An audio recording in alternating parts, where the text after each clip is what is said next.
The gun was cold against Rachel Monroe's temple. She could smell the leather of the glove, feel the tremor in her captor's hand. At 34, CEO of Monroe Technologies, worth over $200 million, she was about to die in a parking garage at midnight. Then the first mercenary dropped. Then the second. The shadows moved like water, precise and lethal. When her blindfold was ripped away, Rachel Monroe looked into the face of her salvation and felt her world crack open. It was Evan Cole, her ex-husband, the man she'd divorced 3 years ago. The quiet single father she'd dismissed as ordinary, forgettable, small. The man who had just killed 4 armed professionals to save her life.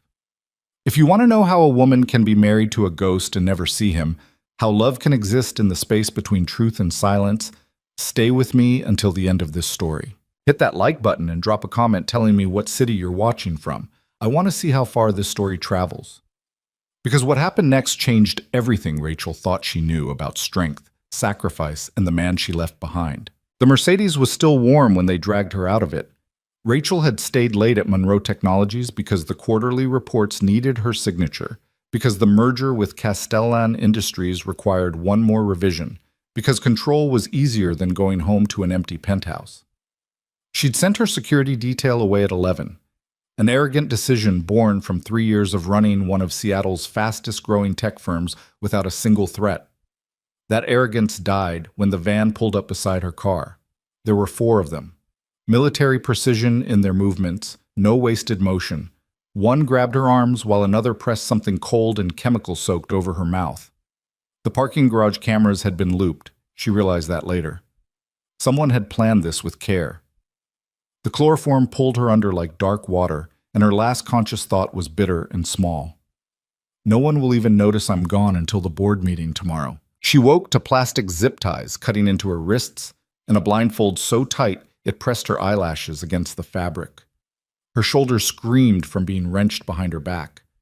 She was in a vehicle. She could feel the vibration of the engine, smell diesel and gun oil. She's awake. The voice was male, American, professionally neutral. Good. The client wants her conscious for the handoff. Rachel's throat closed. Client. Not ransom, not leverage. She was a product being delivered. How much longer? A third voice, younger, with an edge of nervousness. 12 minutes to the dock. Stay sharp. Intel says Monroe's got enemies who might try to intercept. Rachel forced herself to breathe slowly through her nose. Panic wouldn't save her. Think, calculate. She had $83 million in liquid assets, another 100+ tied up in company stock and real estate. Her board would pay. They had to. She was Monroe Technologies. But even as she thought it, she knew it was a lie. The board would restructure within 48 hours, install Gerald Vance as interim CEO, and move forward. She'd built the company to be resilient, to survive without her. Another bitter irony. The van slowed, stopped. She heard the driver's door open. Then the world exploded into chaos. The first sound was a body hitting metal, hard, final. Someone shouted. A gun fired, the report deafening in the enclosed space. Rachel threw herself sideways as hands grabbed at her, hauling her toward the van's rear doors. Those doors flew open from the outside. Rachel felt the rush of cold night air, heard a sound like a blade being drawn, then a wet, choking gasp. The hands on her shoulders released. She hit the van floor as more gunfire erupted. Controlled, disciplined, 3-round bursts that told her someone was military trained. It lasted maybe 20 seconds. When silence fell, it was absolute except for the ringing in Rachel's ears. Footsteps approached. Steady, unhurried. A hand touched her shoulder, gentle this time, and she flinched. It's over. The voice was quiet, roughened by something Rachel couldn't name. Hold still. A knife sliced through the zip ties. Her hands fell forward, pins and needles screaming up her arms. The blindfold was pulled away with careful fingers. Rachel blinked against the sodium lights of what looked like an industrial dock. 4 bodies lay around the van, their tactical gear now soaked with blood. She registered it distantly, clinically, because her entire focus had narrowed to the man kneeling beside her. Evan Cole looked exactly the same and completely different. Same lean build, maybe 5'11", with the kind of wiry strength that came from function rather than vanity. Same dark hair, cut military short. Same gray eyes that had always seemed to hold back more than they revealed. But there was blood on his hands now, not his own, and the way he moved had changed. During their marriage, Evan had carried himself with a careful quietness, like someone trying not to take up too much space. The man before her moved like a weapon at rest. Rachel. Her name in his mouth was strange, familiar, and foreign at once. "Are you hurt?" She couldn't answer. Her throat had locked completely. Evan's eyes tracked over her with professional efficiency, checking for injury, not intimacy. When he seemed satisfied she was physically intact, he stood and offered his hand. Rachel stared at it. The last time she'd touched Evan was 3 years ago, when she'd handed him the divorce papers across the kitchen table of their modest apartment. She remembered his expression, quiet devastation he'd tried to hide, like he'd been expecting it all along. "We need to move," Evan said. More could be coming. Rachel took his hand. His grip was warm, calloused, steady. He pulled her to her feet with easy strength, then immediately released her. "My car," she started. "Compromised. Tracking devices. Probably explosives if you'd tried to run." Evan moved to the van, did something quick with the bodies inside, then returned. "I've got a vehicle 2 blocks over. Can you walk?" Rachel looked down at her Jimmy Choo heels. "Yes." "Then walk fast."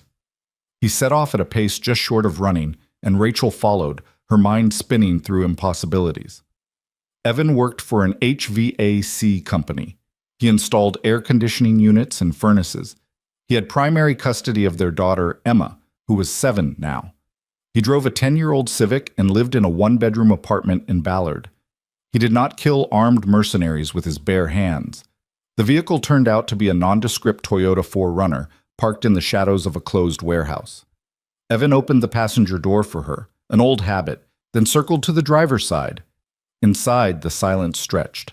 Evan pulled into traffic with the same careful competence he brought to everything, checking mirrors, maintaining exactly the speed limit. Rachel found her voice. "Who were they?" "Professionals? Probably Eastern European based on the tactical gear. Someone paid a lot of money to take you." "You killed them?" "Yes." No hesitation, no justification. Just fact. "How did you—" Rachel stopped. "How did you even know I was in danger?" Evan was quiet for 3 blocks. Then, "I've been monitoring you, not stalking," he added quickly. "Just making sure you were safe. Cameras around your building, your usual routes. When I saw the van intercept you, I followed." "You've been watching me? For how long?" 3 years. The admission hit Rachel like cold water. 3 years, since the divorce.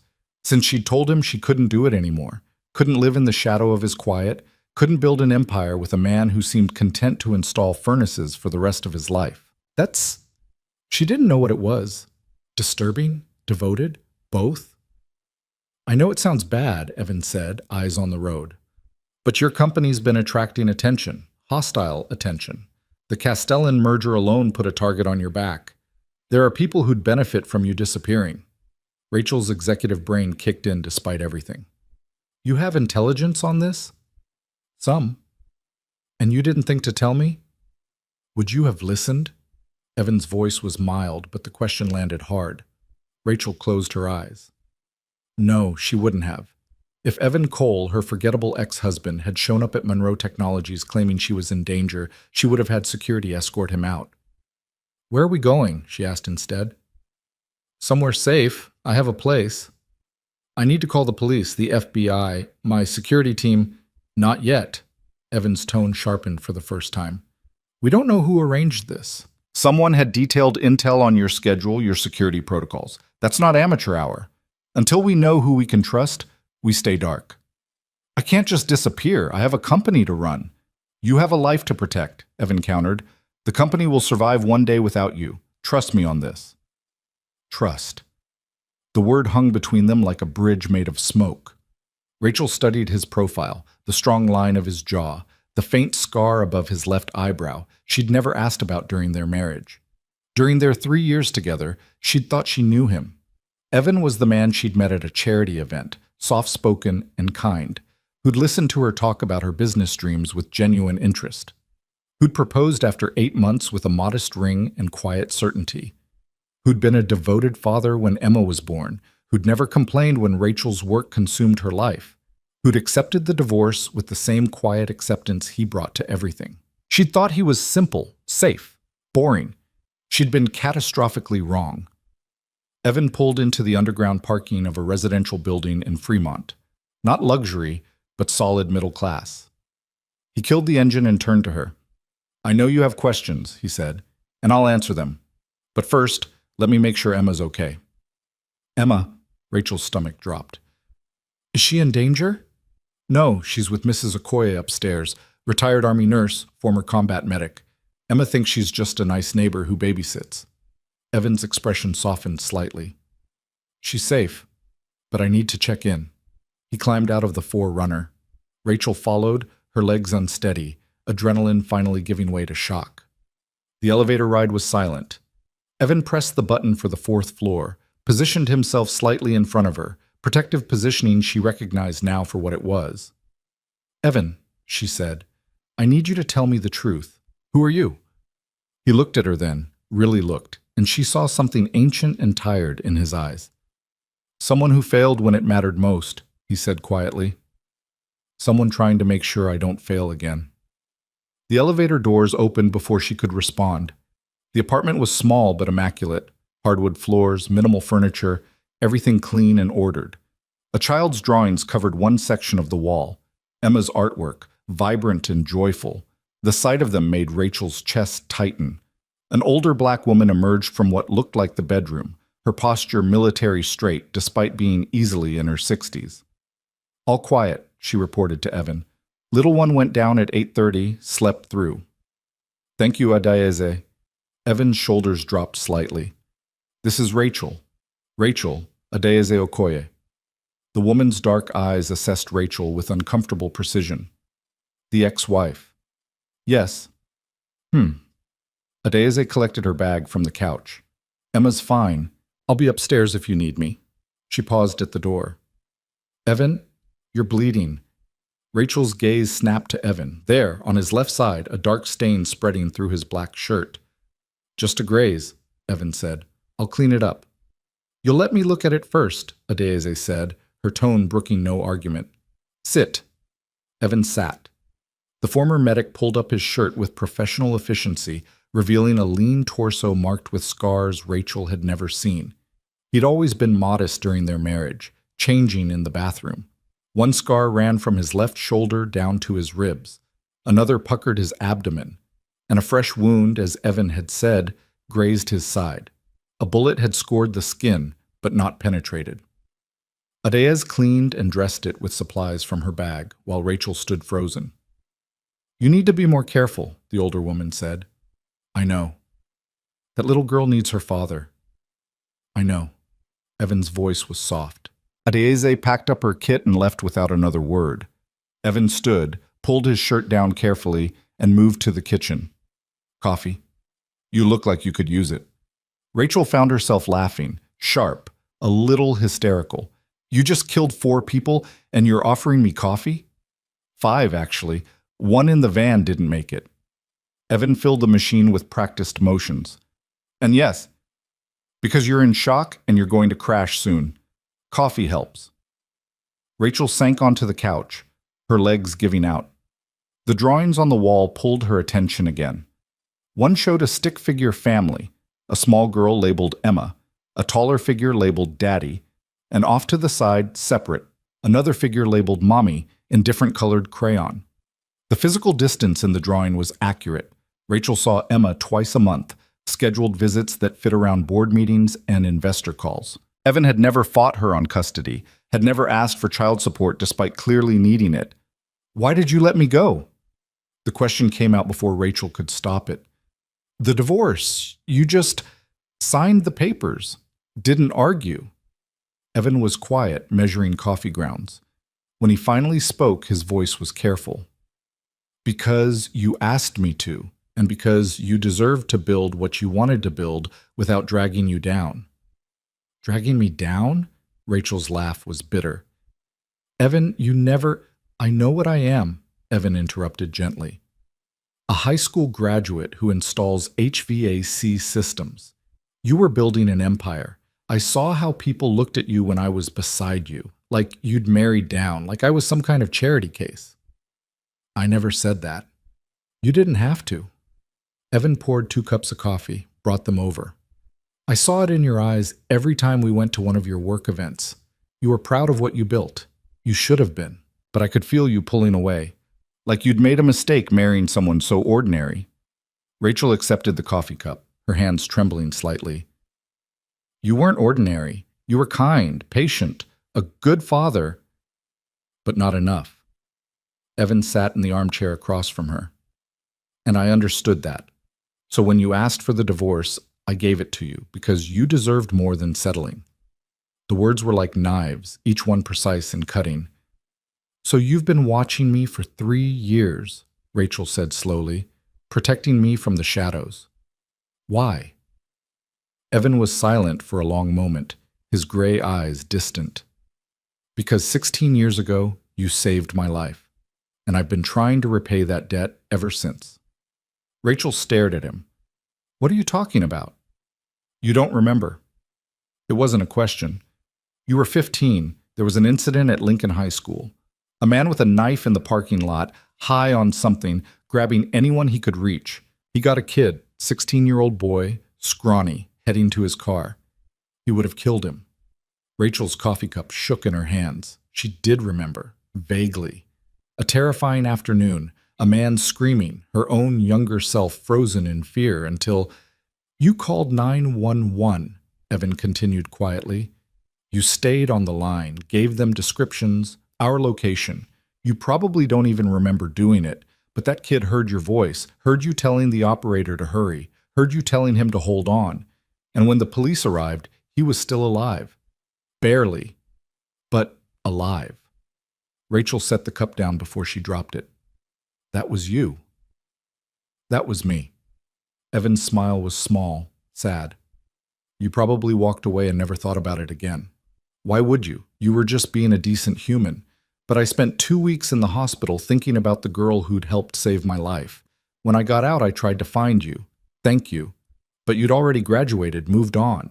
No, then how? I saw your picture in the business section 8 years later. Rachel Monroe, promising tech entrepreneur. I recognized you immediately, so I engineered a meeting. The charity event wasn't coincidence. I made sure I'd be there, made sure I'd get a chance to talk to you. Rachel felt the floor tilting beneath her. Their entire relationship recontextualized in an instant. You researched me, tracked me down? Yes. Our whole marriage was based on, what, some kind of debt? Gratitude? No. Evan leaned forward, intensity breaking through his careful control. It started that way.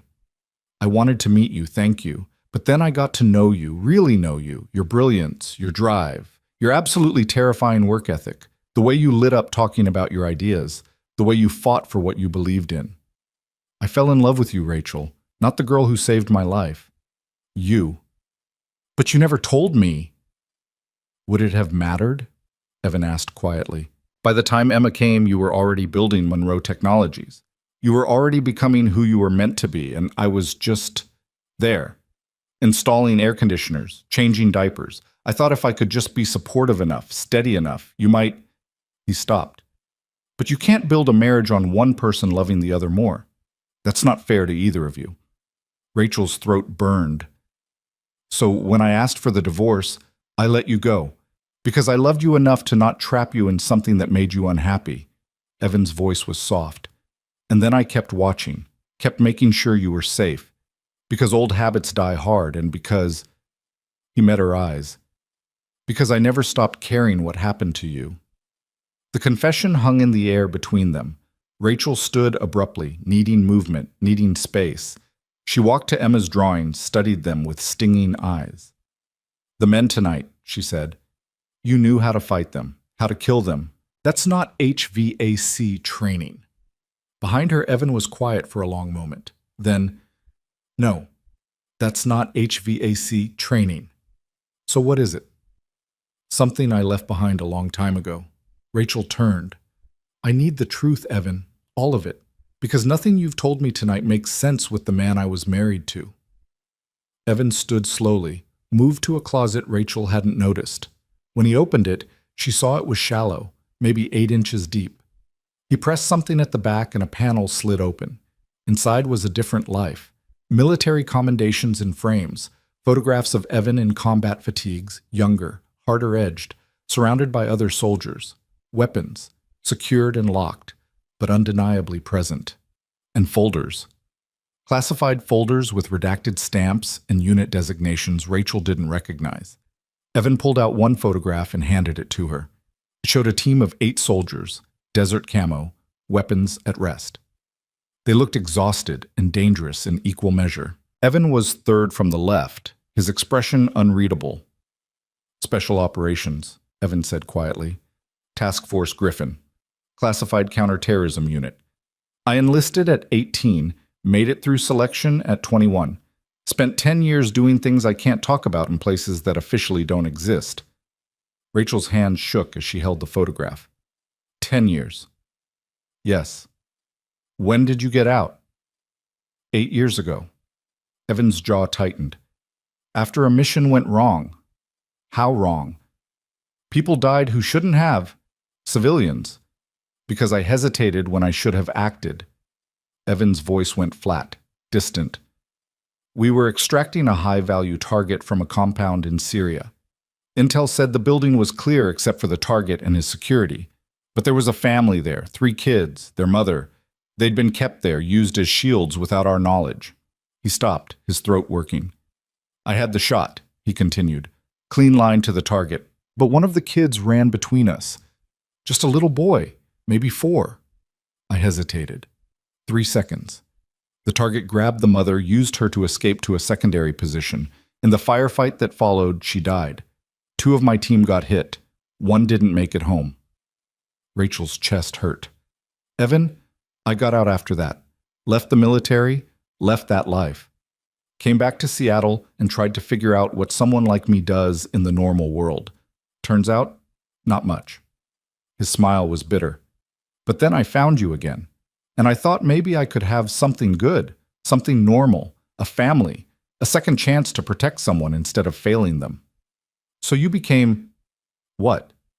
My shadow guardian? Something like that. Evan carefully replaced the photograph. I know it sounds insane, but I couldn't let go of the training, couldn't shake the feeling that danger was always close. So I worked my regular job, raised Emma, and kept an eye on you. Made sure no one got too close. Made sure you were safe. Rachel thought about all the near misses over the past 3 years. The attempted carjacking that had somehow resulted in the attackers fleeing before they reached her. The stalker who'd sent threatening emails and then mysteriously stopped. The break-in at her office that had yielded nothing and left no trace. That was all you. Most of it. Evan closed the hidden compartment. I'm not looking for credit, Rachel. I just needed you to understand. Tonight wasn't random. I've been preparing for something like this for 3 years. Who else knows? Rachel asked. About your past? Mrs. Okoye. We served in overlapping deployments. She got out before I did, settled here. When I moved to Seattle, she helped me establish a cover, build a normal life. She's the only one who knows everything. Rachel sank back onto the couch, her mind reeling.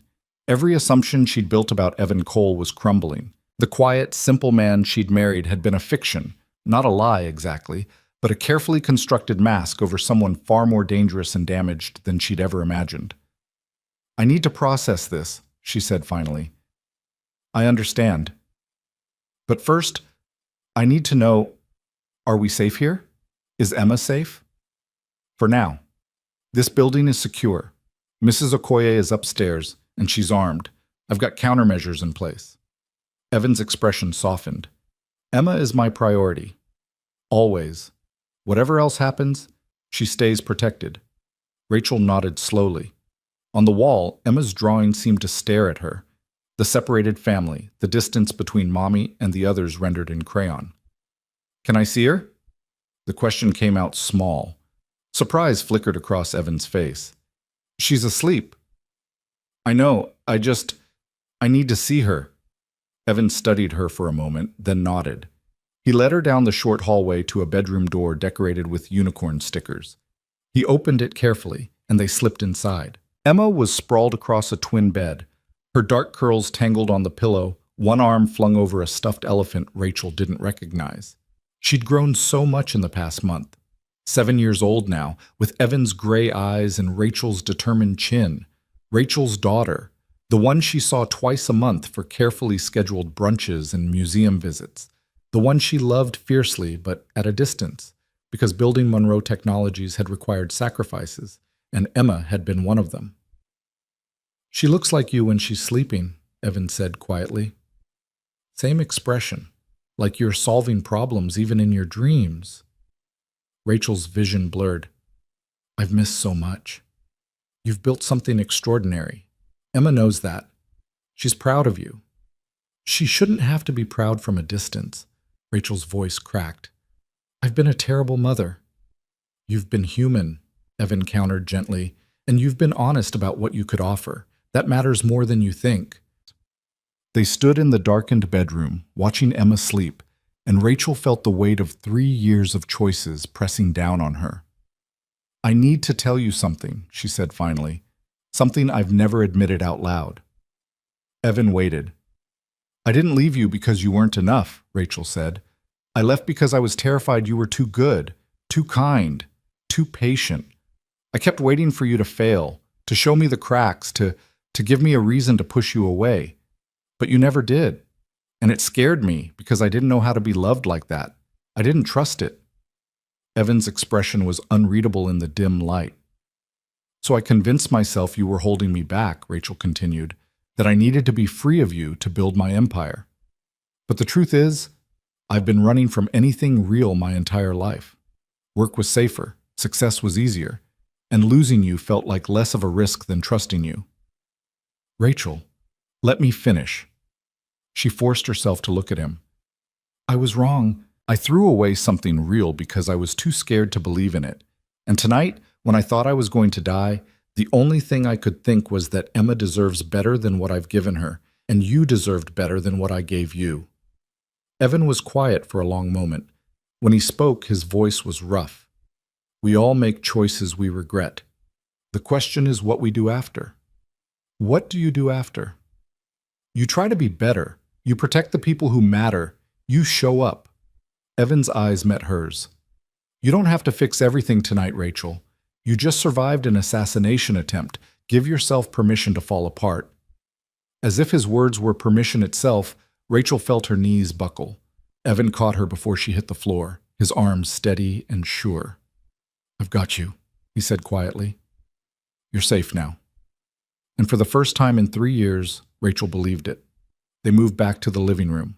Evan settled her on the couch, covered her with a blanket, and took up position in the armchair with the laptop Rachel suspected was monitoring security feeds. "You should sleep," he said. "Tomorrow we'll figure out next steps." But Rachel couldn't sleep. Her mind spun through everything she'd learned, everything that had shattered and reformed in the past few hours. "Tell me about the mission," she said into the darkness. "The one that went wrong. Tell me what really happened." Evan's fingers stilled on the keyboard. "Rachel, please, I need to understand." He was silent for so long Rachel thought he wouldn't answer. Then he closed the laptop. "His name was Marcus Chen," Evan began, his voice distant. 26. Sniper. He'd been with the team for 2 years, married. Wife was pregnant with their first kid. He was... Evan's throat worked. "He was the one who got hit because I hesitated. Took a round through the neck while covering my position. Bled out before the medics could reach him." Rachel's chest constricted. "I carried him out," Evan continued. 2 miles through hostile territory. Kept thinking if I just moved fast enough, if I didn't stop, he'd make it. But he died in my arms 20 minutes from the extraction point." Evan's hands were trembling now. His last words were asking me to tell his wife he was sorry. Sorry he wouldn't be there for their baby. "Evan, I went to the funeral, met his wife, Lisa. She was 7 months pregnant. I told her what he'd said, and she looked at me with these empty eyes and said, 'Thank you.'" Evan's voice broke. "I destroyed that family. because I hesitated, because I saw a 4-year-old kid and I couldn't pull the trigger. You were trying to save a child. I failed to save my teammate. That's the calculation we make in that world. And I made the wrong one. Evan wiped at his eyes roughly. So I got out, because I couldn't trust myself anymore. Couldn't trust that I'd make the right call when it mattered. Every mission after that, I saw Marcus bleeding out. Every target, I saw that little boy's face. Rachel moved from the couch to kneel in front of his chair. Look at me. Evan's eyes were wet, raw with pain he'd clearly been carrying for years. You didn't fail, Rachel said firmly. You made an impossible choice in an impossible situation, and you've been punishing yourself for choosing mercy. Mercy got Marcus killed. Hesitation got Marcus killed, but the hesitation came from humanity, Evan, from the part of you that recognized the value of a child's life. That's not weakness. That's not failure. That's the thing that separates soldiers from monsters. Tell that to Lisa Chen. Tell that to Marcus's daughter, who'll never know her father. I can't. But I can tell you that spending 8 years in exile, pretending to be someone you're not, protecting a woman who divorced you, that's not penance. That's just another kind of hiding. Evan's laugh was broken. Maybe I deserve to hide. No. Rachel took his hands, the hands that had killed tonight to save her. You deserve to live. Really live. Not in the shadows, not watching from a distance. You deserve more than I gave you, more than you're giving yourself. They stayed like that, kneeling and sitting in the darkness of a small apartment, while Emma slept peacefully down the hall and danger circled somewhere in the night. I don't know how to do this, Evan admitted finally. How to be what Emma needs. What anyone needs. All I know is how to stay vigilant, how to prepare for the worst. Then maybe it's time to learn something new, Rachel said softly. And maybe I need to learn too. How to be present. How to trust. How to be a mother instead of a CEO who sees her daughter twice a month. You don't have to change your whole life, and yes, I do. Rachel's voice was steady now. Because tonight showed me what matters. And it's not the company. It's not the merger or the quarterly reports or any of it. It's Emma. And it's... She paused. It's the people willing to die for me when I've given them every reason not to. Evan's thumb brushed over her knuckles, a small gesture, achingly familiar. I never stopped caring, Rachel. Even when I should have. I know, and I never deserved it. That's not how love works. The word hung between them. Love, present tense, undeniable. Rachel wanted to say something profound, something that would fix 3 years of damage. But exhaustion was pulling at her now, adrenaline crash inevitable. Sleep, Evan said gently. We'll figure out the rest tomorrow. He helped her back to the couch, tucked the blanket around her with the same careful attention he'd probably given Emma 1,000 times. Evan? Rachel caught his hand.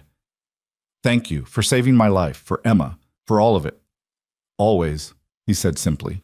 He returned to his vigil in the armchair, laptop open, eyes on the security feeds. Rachel watched him for a while. This stranger who was also her ex-husband. This damaged soldier who'd chosen to protect her from the shadows. This man she'd never really known at all. As sleep finally claimed her, her last thought was of Emma's drawing on the wall. The family separated by distance and crayon. Tomorrow, Rachel decided she'd start figuring out how to close that gap. Tomorrow, everything would change. But tonight, for the first time in 3 years, she felt safe. Rachel woke to the smell of pancakes and the sound of a child's laughter. For a disoriented moment, she thought she was back in the apartment she'd shared with Evan years ago, when Emma was a toddler and weekend mornings meant flour on the countertops and sticky syrup fingers. Then reality crashed back.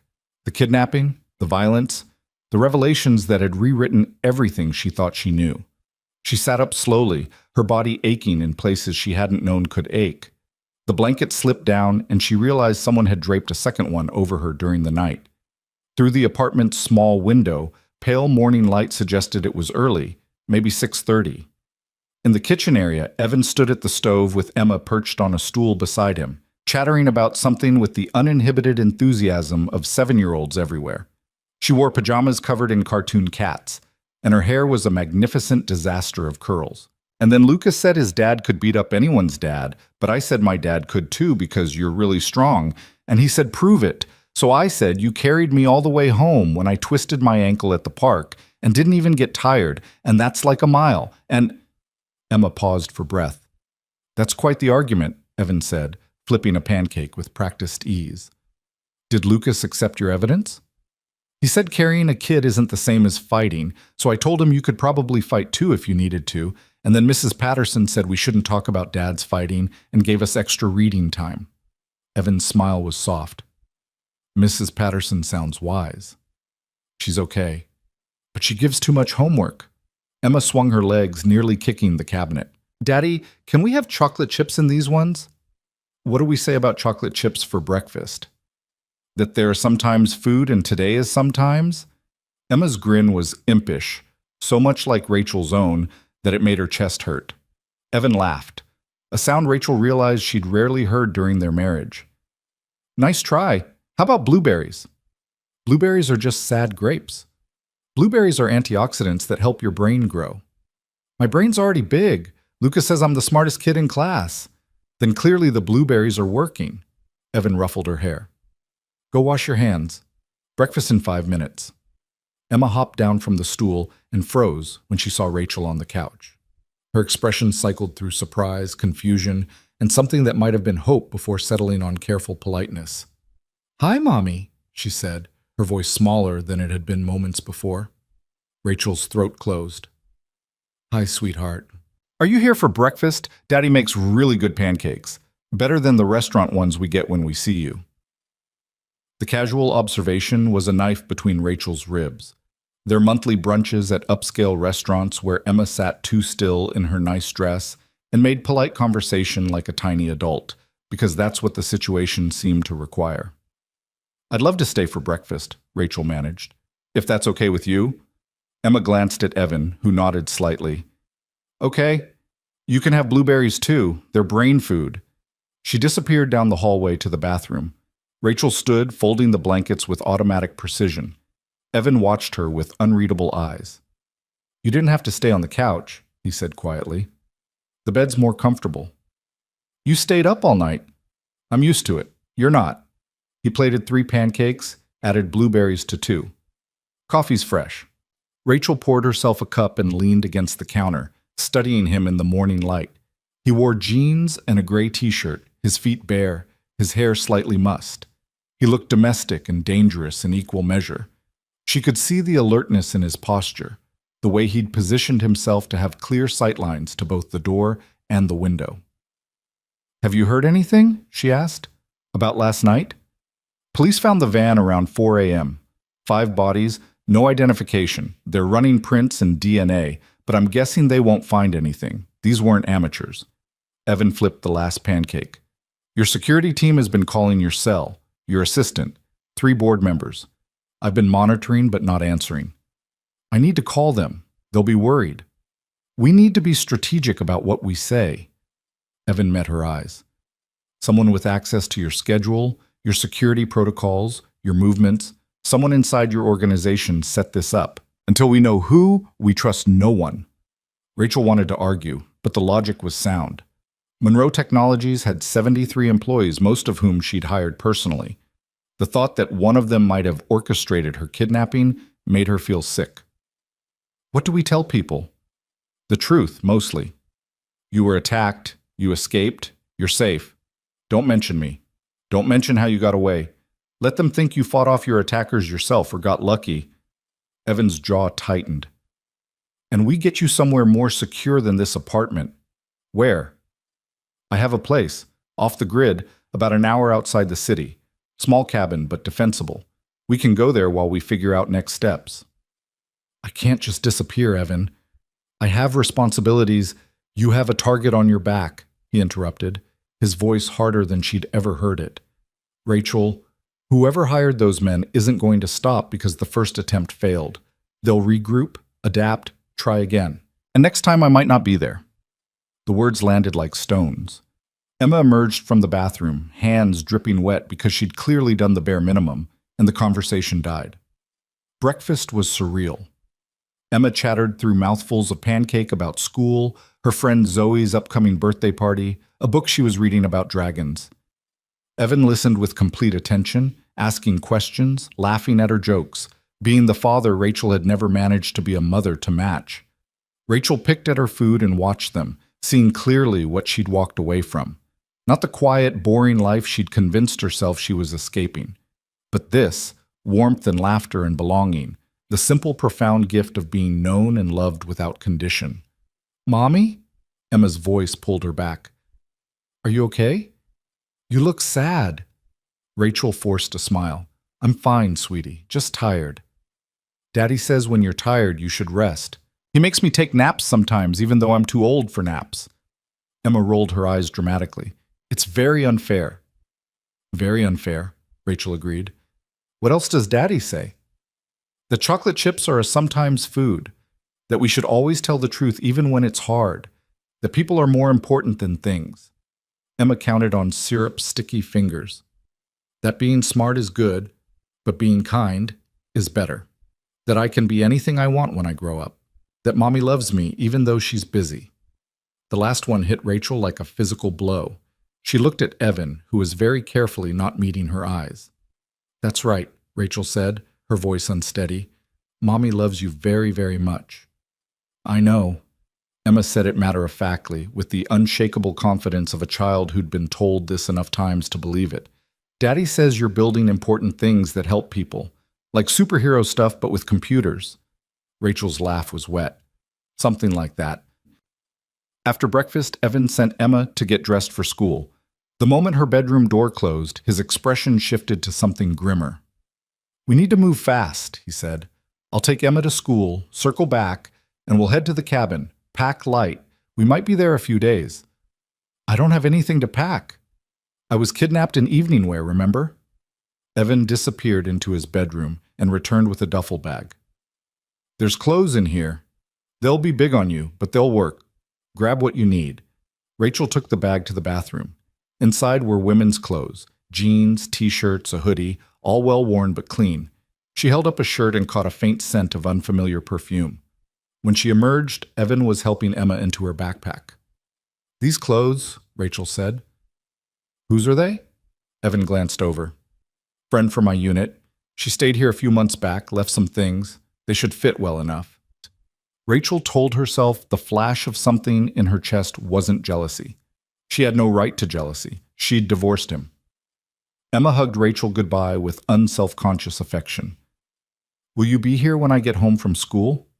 Rachel looked at Evan, who gave a slight shake of his head.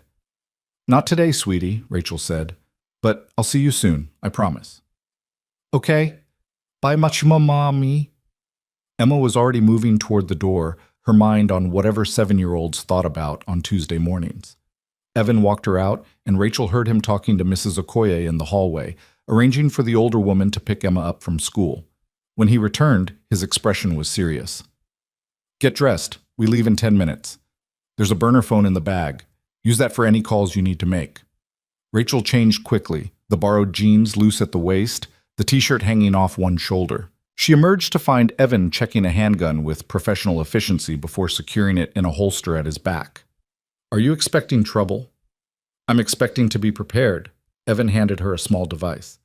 "Panic button. You press this, it sends an alert to my phone and Mrs. Okoye's. Don't leave the apartment without it." Rachel clipped it to her waistband. "You've really been living like this for 3 years. You think danger takes vacations?" Evan's smile was thin. "The world's a hostile place, Rachel. Most people just don't see it. I can't afford not to." They took the Forerunner again, Evan driving with the same hyper-aware competence he brought to everything. Rachel used the burner phone to call her assistant. "Jennifer, it's Rachel." "Oh my God, Miss Monroe, are you okay?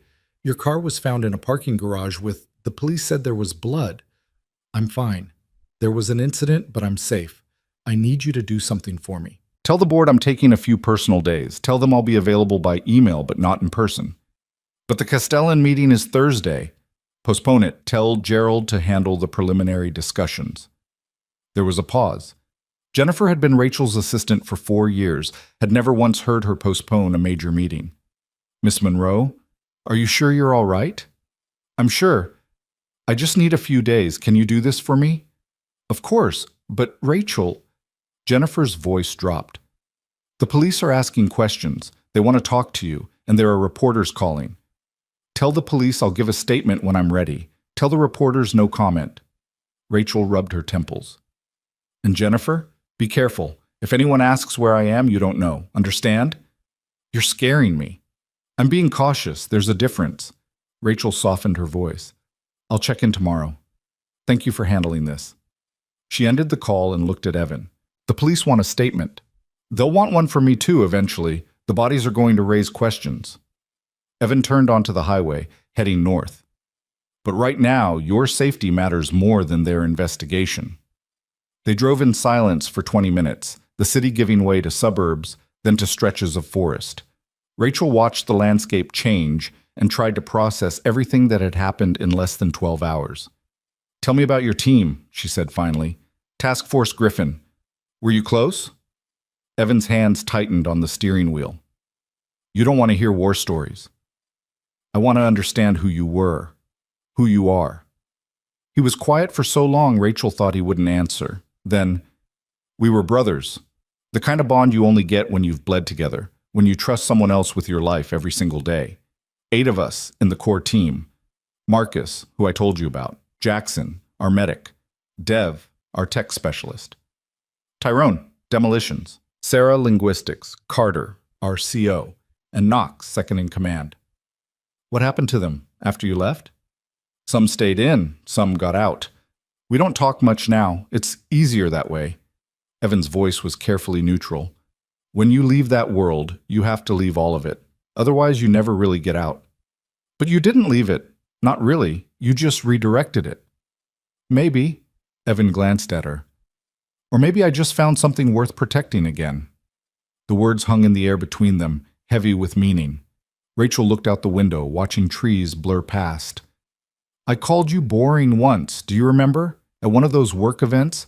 Someone asked what you did, and I said you installed air conditioning, and they made some joke about how that must be boring work, and I laughed. I agreed with them. I remember. I'm sorry. That was cruel. It was honest. Evan's voice was steady. It is boring work. That was the point. I wanted boring, safe, normal. After years of adrenaline and violence, boring felt like paradise. But it wasn't enough for me. No, because you're not wired for boring. You need challenge, growth, competition. That's not a flaw, Rachel. That's who you are. I just wasn't built to give you that. Rachel turned to face him. You saved my life last night with skills most people don't have. You've been protecting me for 3 years without asking for anything in return. You're raising our daughter to be kind and confident and smart. That's not boring, Evan. That's extraordinary. I was just too arrogant to see it. Evan's jaw worked. You see it now because I showed you the violence, the soldier. But that's not who I want to be anymore. That's not the man I want Emma to know. Emma knows the man who makes her pancakes and helps with homework. That man is also you. They're not separate. Rachel reached across the console, hesitated, then laid her hand over his on the gear shift. You don't have to choose between them. Evan's fingers curled around hers, brief, warm. Then he withdrew to make a turn. The cabin appeared after another 20 minutes of winding forest roads. It was small, maybe 800 square feet, weathered cedar siding and a green metal roof. Solar panels angled on one side. A generator hummed quietly nearby. This is yours? Rachel asked as they pulled up. Bought it 6 years ago before I met you. It was going to be my escape plan if I ever needed one. Evan killed the engine. After the divorce, I made improvements, security cameras, reinforced doors, weapons cache. Paranoid, maybe. But useful now. Inside, the cabin was sparse but functional. One main room serving as kitchen, living area, and workspace. A small bedroom. A bathroom with a surprisingly modern shower. Everything was clean, organized, ready. Rachel watched Evan move through the space, checking systems, securing perimeters, falling into practiced routines. This was who he'd been before he tried to be normal for her. This was the warrior wearing civilian clothes. There's food in the freezer, water filtration system on the creek out back, satellite internet if we need it. Evan opened a cabinet to reveal a laptop and communication equipment. We can stay here as long as necessary. And Emma? Mrs. Okoye will take care of her. She knows the protocols. If there's any threat, she'll move Emma to a safe house. Evan's expression softened. Emma will be fine. I promise. Rachel sank onto the couch, exhaustion catching up with her. How did we get here? 12 hours ago, I was signing quarterly reports. Now I'm in a cabin in the woods hiding from assassins while my ex-husband, who's apparently a trained killer, plays bodyguard. Life comes at you fast. Evan's smile was grim. You want coffee? I'm going to make coffee. While he worked in the kitchen, Rachel explored the cabin with her eyes. On one wall, a map of Seattle with marks and annotations she couldn't decipher. On another, photographs. Candid shots of Emma at various ages, laughing, playing, being a kid. And one photo that stopped Rachel's breath. It was from their wedding. Small ceremony, just a few friends, held at a park overlooking the Sound. In the photo, Rachel was laughing at something Evan had just said, her head thrown back, pure joy on her face. And Evan was looking at her with an expression of such tender devotion it made her chest ache. She remembered that day. Remembered feeling like maybe she'd found something real, something that could last. Before the company consumed her, before the pressure mounted, before she convinced herself that love was a distraction from building her empire. I kept that one because Emma likes to see us happy together. Evan appeared beside her with 2 mugs of coffee.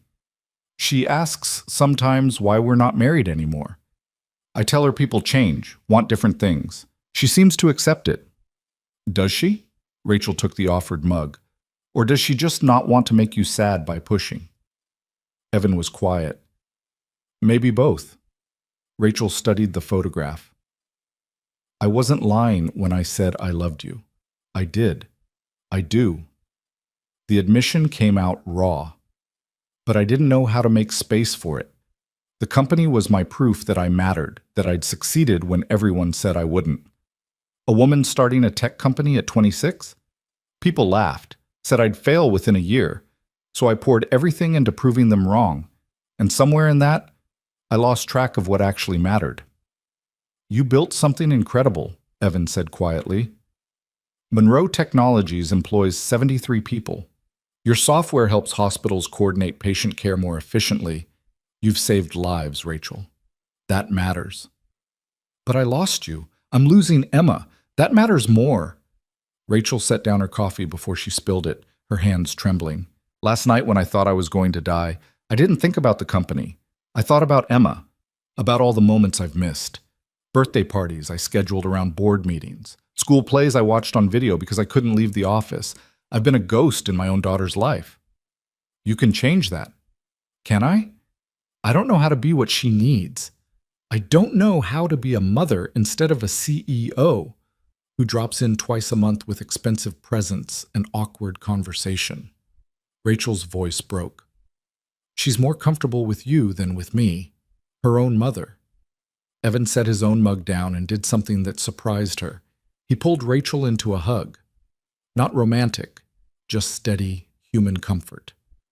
Rachel stiffened, then collapsed against him, her face pressed to his shoulder. You're not a bad mother, Evan said into her hair. You're a scared mother. There's a difference. And Emma sees you trying. That counts for more than you know. I don't know how to try harder than I already am. Then maybe try differently. Not bigger gestures or more expensive gifts. Just time. Presence. Showing up even when it's inconvenient. Evan's arms tightened slightly. She doesn't need perfect, Rachel. She just needs you. They stood like that for a long moment, and Rachel let herself take comfort she hadn't allowed in years. Evan smelled like coffee and laundry detergent and something uniquely him, and against all logic it felt like coming home. When she finally pulled back, Evan's expression was careful, guarded. Sorry, Rachel said. I didn't mean to. Don't apologize. We're navigating a crisis. Human contact helps. He stepped back, creating distance. You should rest. I'll keep watch. But Rachel didn't want to rest. She wanted answers. Show me what you found. About who's targeting me. Evan hesitated, then nodded. He opened the laptop and pulled up files. Surveillance photos, financial records, intercepted communications. Castellan Industries, he said, your merger target. On the surface, they're a legitimate tech company specializing in data analytics. But dig deeper and you find connections to some very questionable organizations. Money laundering, corporate espionage. Possibly worse. Rachel leaned over his shoulder, scanning the documents. This is the company I'm planning to merge with? Your due diligence team should have caught this. The fact that they didn't suggest either incompetence or complicity. Evan pulled up another file. I've been tracking their leadership for 6 months. Your merger would give them access to your hospital software, your client data. That information is worth billions to the right buyers. Or the wrong ones. Rachel's stomach turned. If they're involved in data trafficking, medical records would be gold. Insurance fraud, identity theft, blackmail possibilities. Exactly. My guess is they tried to acquire you legitimately through the merger. When you started asking too many questions, they decided to remove you and install a more compliant CEO. Gerald Vance, maybe. He's been pushing hard for this merger. Rachel thought of Gerald, her VP of operations. Ambitious, smart, always positioning for more power. You think Gerald's involved? I think he's a likely candidate, but I don't have proof. Evan met her eyes. We need to be very careful about who we trust, Rachel. Anyone at Monroe Technologies could be compromised. Rachel's phone buzzed, the burner Evan had given her. She glanced at the screen. Jennifer again. I need to take this. Put it on speaker, Rachel answered. Jennifer? Miss Monroe, I'm sorry to bother you, but Gerald's called an emergency board meeting for tomorrow morning. He's saying that given the attack and your absence, the board needs to discuss interim leadership arrangements. Rachel's blood went cold. He's trying to remove me. I don't know, maybe he's just trying to stabilize things, but I thought you should know. Jennifer paused. Also, the police found something. I don't have details, but they want to talk to you urgently. Tell them I'll call them directly. And Jennifer, I need you to do something for me, and I need you to do it quietly. Anything. Pull all the due diligence files on Castellan Industries, everything. Financial records, background checks, all of it. Don't tell anyone what you're doing. Can you get them to me digitally? I can put them on the secure server. Give me an hour. Thank you. And Jennifer, be careful. If anyone asks what you're doing, you're just organizing files. Nothing more. Rachel ended the call and looked at Evan.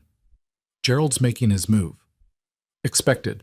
The question is whether he's just opportunistic or actively involved in your attempted kidnapping. Evan pulled up another file. We need to get ahead of this. You need to make a statement, show strength, remind the board why they can't just replace you. I need to be there. At the meeting tomorrow. Absolutely not. That's exactly what they'd expect. You walk into Monroe Technologies, you're exposed, vulnerable. They could try again. Then what do you suggest? I let Gerald take my company while I hide in a cabin? Evan drummed his fingers on the table, thinking. Video conference. You participate remotely, show you're in control, capable. You don't give them a location to target, and you use the time to build a case against Castellan. And if the board votes me out anyway? Then we go to the FBI with everything I've found. Blow up the merger, expose Castellan's connections, and deal with the fallout. Evan's expression hardened. But it won't come to that. You're a fighter, Rachel. Fight for what you built. Rachel looked at him. This man who'd protected her for years without asking for anything, who'd killed to save her, who was now helping her save her company. The man she'd dismissed as ordinary. Why are you helping me? She asked. After everything, the divorce, the years of silence, why are you still here? Evan was quiet for a long moment. Because 16 years ago, a 15-year-old girl I didn't know stayed on the phone with 911 while I bled in a parking lot. She didn't have to. She could have run, protected herself, but she stayed. And her voice, telling me to hold on, telling me help was coming, that's what kept me conscious long enough for the ambulance to arrive. He met her eyes. I've spent half my life trying to be worthy of that kindness, he continued, trying to pay it forward. And when I found you again, when I got to know you, I realized the girl who saved me had grown into someone extraordinary. Flawed, yes. Driven to the point of obsession, absolutely. but extraordinary. You deserve protection even when you didn't know you needed it. You deserve someone watching your back even when you pushed everyone away. That's not love, Rachel said softly. That's obligation. It started as obligation, Evan admitted, but it became love. Real love. The kind that doesn't expect reciprocation. The kind that just wants you to be safe, happy, whole, even if I'm not part of that picture. Rachel's vision blurred. You could have told me about the parking lot, about everything. Would it have changed anything? Would you have stayed married to me out of gratitude? That's not what I wanted. Evan's smile was sad. I wanted you to choose me because of who we were together, not because of who we'd been to each other years before. I did choose you. Then I unchoose you because I was scared. I know. Evan stood, creating distance again. But we can't go back, Rachel. We can only move forward.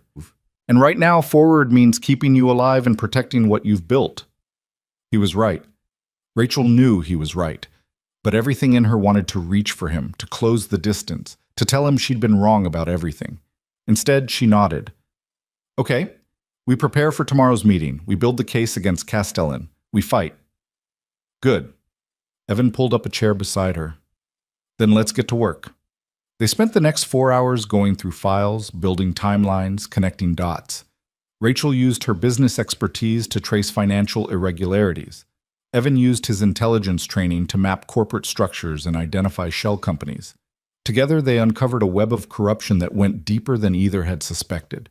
By the time they stopped for food, Rachel's head was spinning with information. Castellan wasn't just involved in data trafficking. They had connections to organized crime, to offshore accounts in countries known for harboring illegal operations. The merger wasn't just about access to Monroe Technologies. It was about creating a legitimate front for massive criminal enterprise. If we expose this, Rachel said, eating microwaved pasta Evan had prepared, it's not just Castellan who goes down. It's everyone connected to them, including potentially people at my company. Yes, people I hired, people I trusted. Yes. Evan's voice was gentle. This is going to hurt, Rachel. Truth usually does, but it's better than the alternative. Rachel thought about Gerald, about her board members, about the 73 employees whose livelihoods depended on Monroe Technologies staying afloat. If this becomes public, the scandal could destroy everything I've built. Or it could prove that you have integrity, that when you discovered corruption, you exposed it rather than benefiting from it. Evan met her eyes.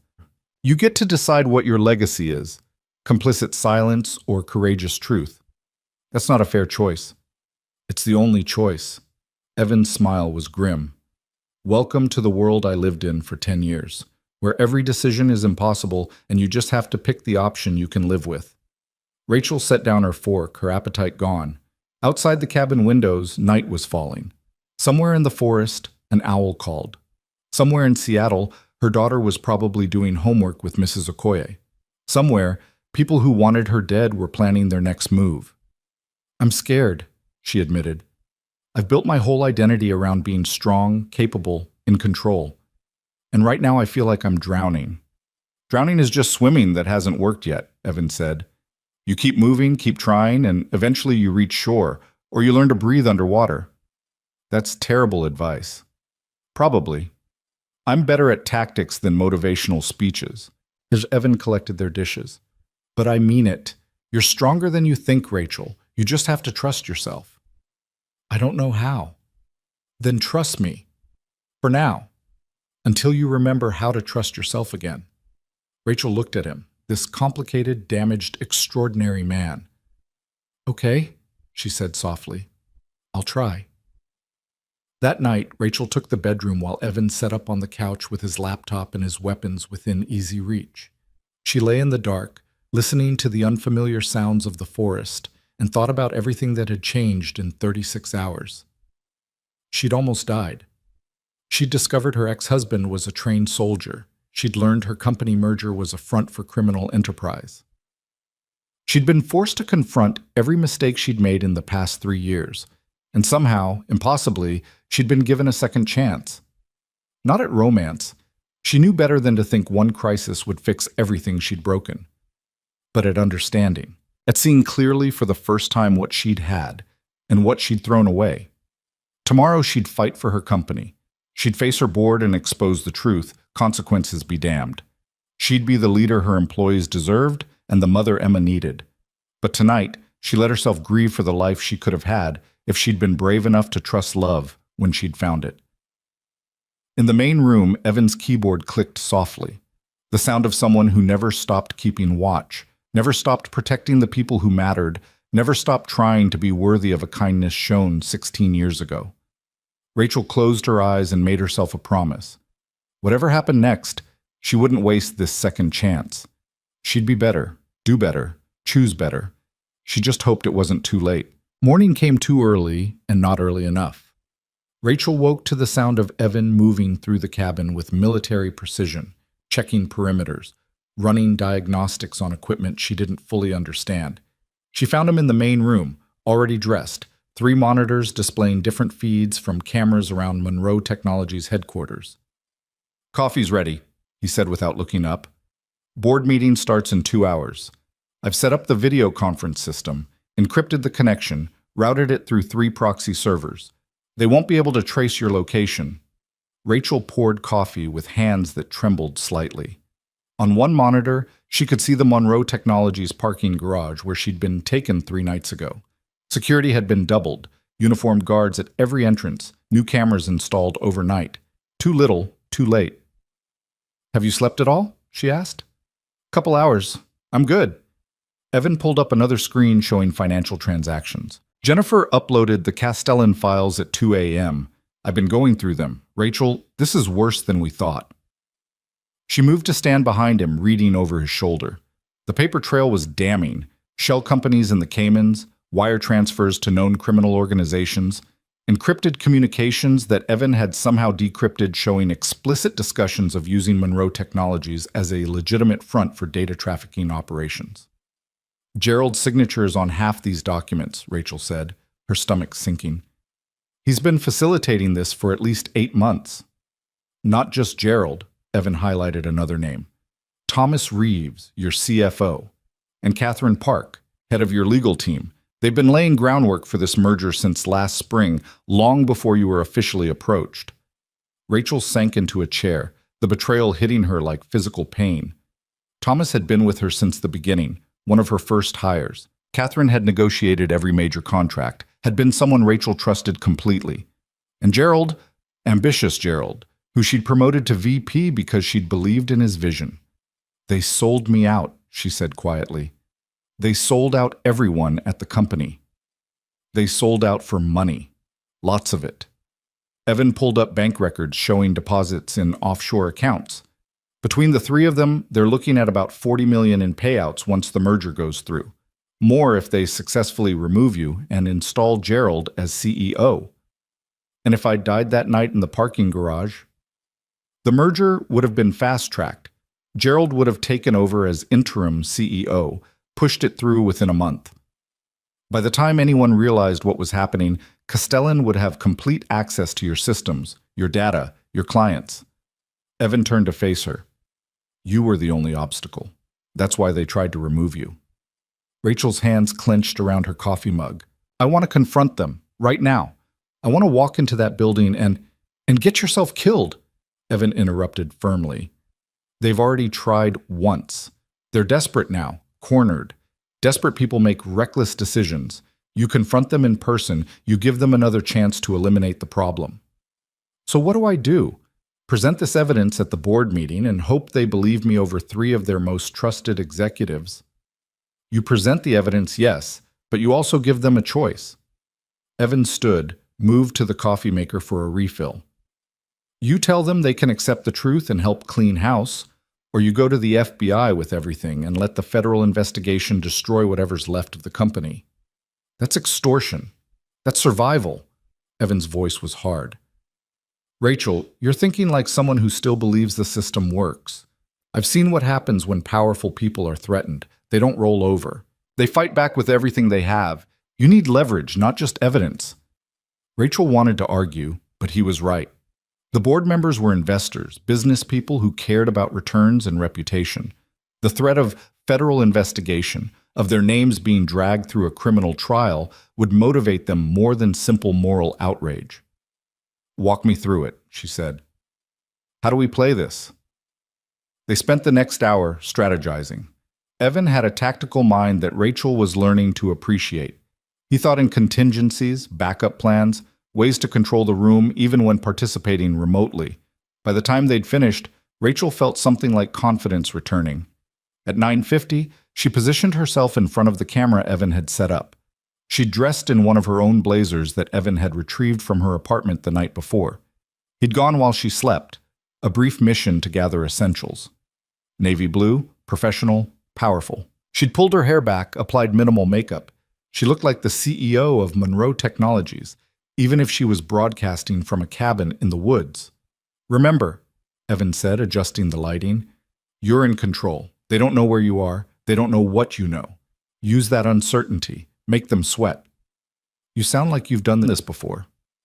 Psychological operations were part of the training, different context, same principles. He handed her a small earpiece. "I'll be monitoring, feeding you information if you need it. You're not alone in this." Rachel fitted the earpiece, tested it with a whisper.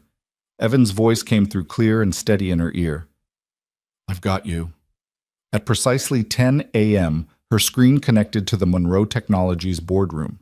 12 faces appeared in individual windows, the full board of directors plus Gerald, Thomas, and Catherine. Their expressions ranged from concern to calculating. James Whitmore, the board chairman, spoke first. "Rachel, thank God you're safe. We've all been extremely worried." "Thank you, James. I appreciate everyone's concern." Rachel kept her voice level, professional. "I know my absence has caused disruption, but I'm here now and ready to address the situation." "We're relieved to hear it," James said. "However, given the circumstances, the attack, the ongoing police investigation, the uncertainty around your security, the board feels we need to discuss some interim arrangements. For stability." "Interim arrangements." Rachel let the words hang. "You mean replacing me?" Gerald shifted in his seat. His expression practiced sympathy. "Not replacing Rachel, just ensuring continuity of leadership during this difficult time. You've been through trauma. No one would blame you for needing to step back, focus on your recovery." "How considerate of you, Gerald." Rachel smiled without warmth. "Tell me, how long have you been planning this coup? 8 months? A year?" The room went silent. Gerald's face paled slightly. "I don't know what you're suggesting," he said carefully, "but I'm suggesting that you, Thomas, and Catherine have been systematically betraying this company and everyone in it for the better part of a year." Rachel pulled up the first document, shared her screen. "Let's start with Castellan Industries, the company we're supposedly merging with. Did you conduct due diligence, Gerald? Or did you skip that step because you already knew what you'd find?" Thomas leaned forward. "Rachel, I understand you're upset, but these accusations are backed by evidence." Rachel pulled up the offshore accounts. $40 million split 3 ways, payments contingent on the merger going through. Care to explain these transactions, Thomas? Because they look an awful lot like bribes to me. Catherine's professional mask slipped. "You have no right to access private financial records. I have every right when those records involve my company and criminal conspiracy." Rachel's voice sharpened. "Did you think I wouldn't find out? That I'd just die in that parking garage and make this easy for you?" The boardroom erupted. Board members talking over each other, demanding explanations, looking at Gerald and his co-conspirators with growing suspicion and anger. In her ear, Evan's voice was calm. "Good. Let them panic. Wait for James to restore order." James banged his gavel, an old-fashioned touch he insisted on. "Quiet. Everyone quiet." He looked directly at the camera, at Rachel. "These are serious allegations. What proof do you have?" "Everything." Rachel pulled up document after document, the shell companies, the wire transfers, the decrypted communications. Castellan Industries isn't a legitimate tech company. They're a front for organized crime, specializing in data trafficking and corporate espionage. This merger was designed to give them access to our hospital software, our client medical records. They plan to sell that data to the highest bidder. Insurance fraud, identity theft, blackmail operations. The possibilities are worth billions. She paused, let it sink in. Gerald, Thomas, and Catherine facilitated this, she continued. They accepted bribes. They falsified due diligence reports. They undermined our security protocols. And when I started asking questions that got too close to the truth, they arranged to have me killed. Gerald shot to his feet. That's insane. Rachel, you're clearly not thinking straight after your trauma. Sit down, James said, his voice like iron. Rachel, do you have proof linking them to your attack? Direct proof? Not yet.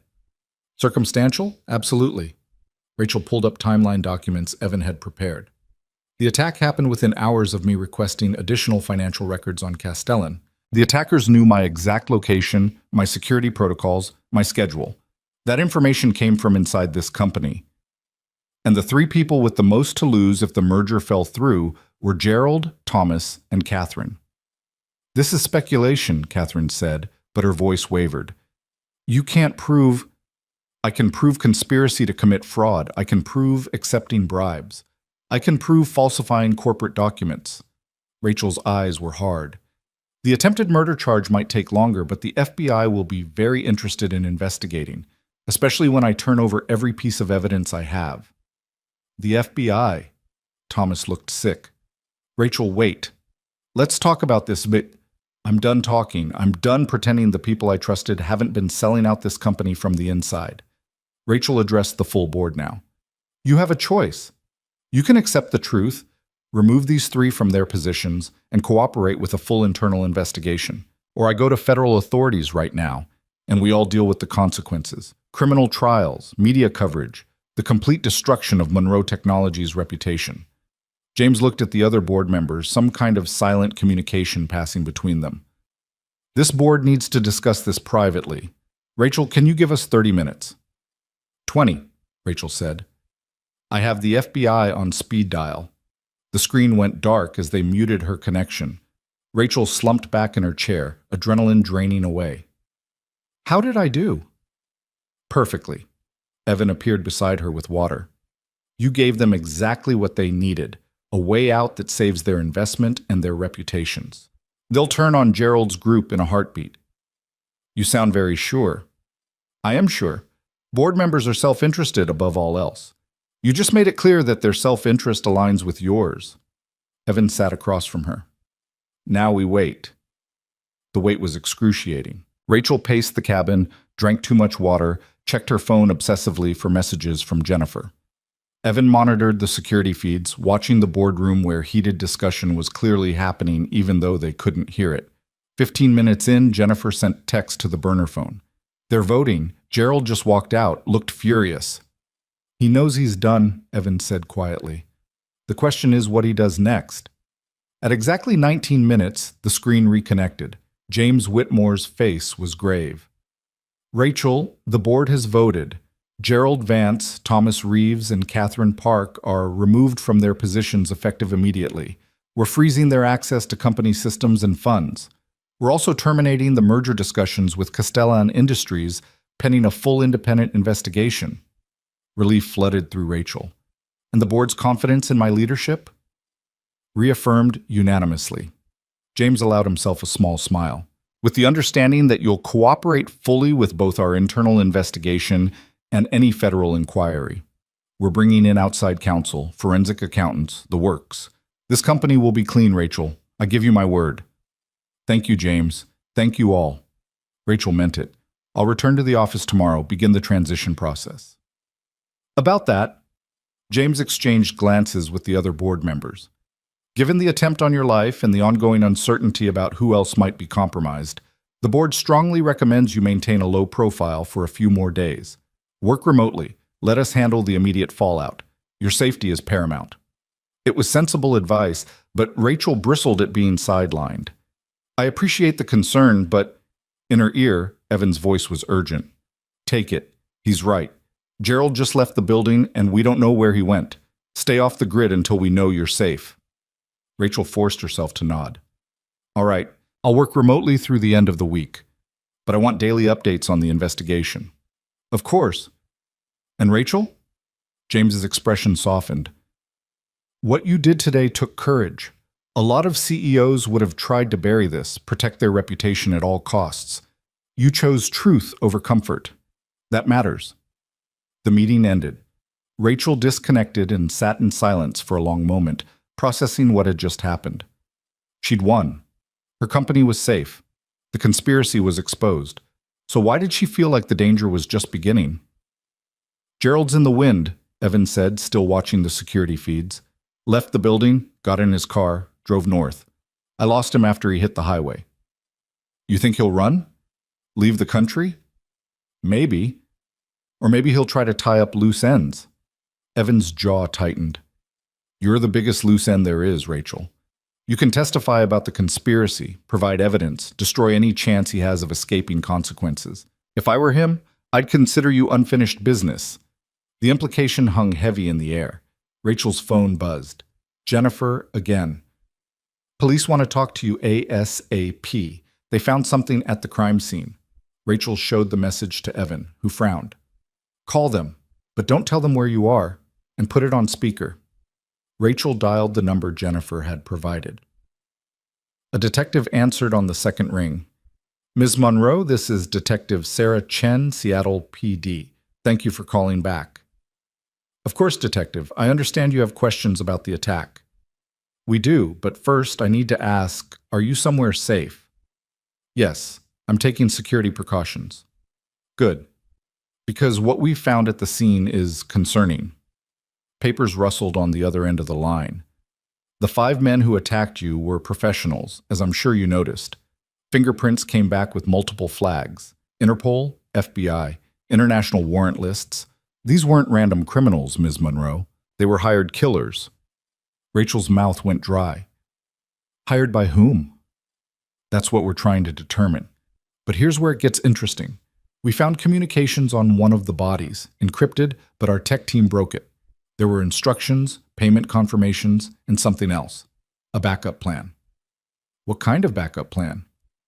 If the initial extraction failed, they had orders to target your family, specifically your daughter. Detective Chen's voice was gentle but firm. Miss Monroe, I need you to tell me where Emma is right now. Rachel's vision tunneled. She's safe. She's with someone I trust. I need more than that. We need to provide protective custody. No! Evan spoke for the first time, his voice hard. Emma stays where she is. Your department has already proven it can't protect Rachel. I'm not trusting you with her daughter. And who are you? Detective Chen's tone sharpened. Someone who's kept Rachel alive when your security failed. Evan leaned towards the phone. Emma is secure. Multiple layers of protection, former military personnel, safe location. Unless you can guarantee absolute security, she's safer where she is. There was a long pause. I need a name for my report. Evan Cole. He rattled off his military service number. Check my record. You'll see I'm qualified to provide security. I will check. And Mr. Cole, if anything happens to that child, you'll be held responsible. Understood. Evan ended the call. Rachel was shaking. They were going to take Emma. They were going to hurt her to get to me. But they didn't. She's safe. Evan gripped Rachel's shoulders. Focus on what you can control. Emma is with Mrs. Okoye, who's former Army combat medic and can handle a threat. The apartment building has excellent security, and I'm monitoring everything. She's safe. I need to see her. I need to know she's okay. Seeing her means potentially leading danger to her. That's the last things you want. Evan's voice was firm, but not unkind. I know this is hard, but right now, distance keeps her safe. Rachel wanted to argue, wanted to demand they go get Emma and bring her to the cabin where Rachel could see her, hold her, protect her. But Evan was right. Her presence was the danger. Emma was safer away from her. The realization was crushing. I can't do this, Rachel said, her voice breaking. I can't be the reason my daughter's in danger. I can't be the reason people are dying. You're not the reason. Gerald and his conspirators are the reason. You're just the person brave enough to expose them. Evan pulled her into a hug, and this time Rachel didn't hesitate. She clung to him like he was the only solid thing in a collapsing world. What if something happens to her? Rachel's words were muffled against his shoulder. What if they get to her before... They won't. I promise you, they won't.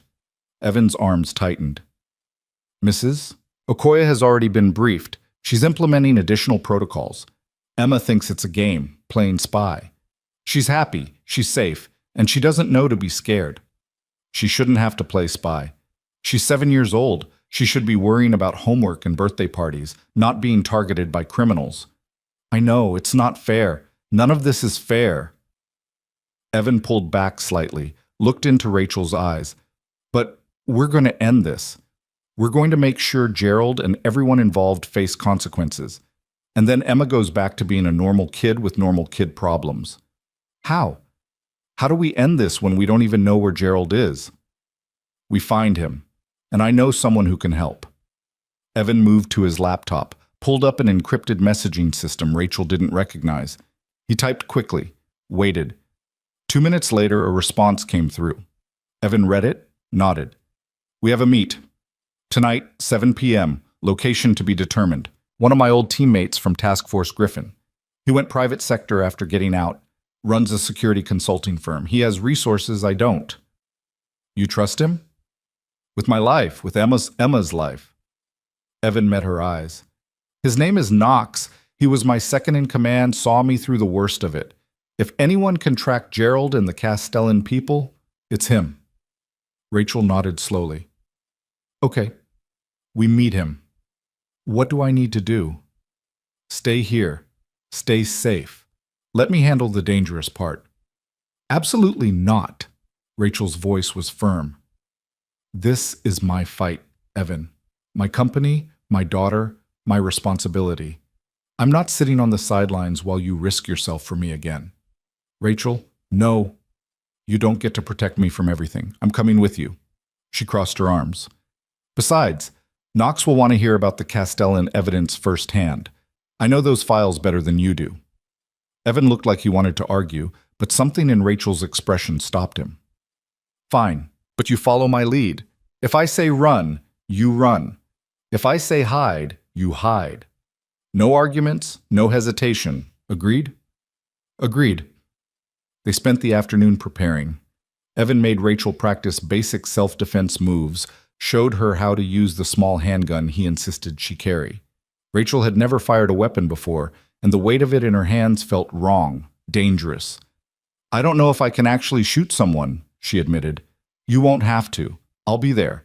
But if something goes wrong, if I go down and someone comes at you or Emma, you need to be able to protect yourself. Evan guided her hands into proper position. It's just insurance, like a fire extinguisher. You hope you never use it, but you want it there. They practiced until Rachel could at least hit the target Evan had set up, a tree stump 20 feet away. She'd never be a marksman, but she could point and pull the trigger. It would have to be enough. At 6 p.m., Evan got a message with coordinates. Rachel recognized them, an industrial area south of the city, near the shipping yards. Not exactly a friendly neighborhood. Knox has a dark sense of humor, Evan said dryly. He could have picked somewhere less ominous. Maybe he wants to see if we scare easily. You already proved you don't.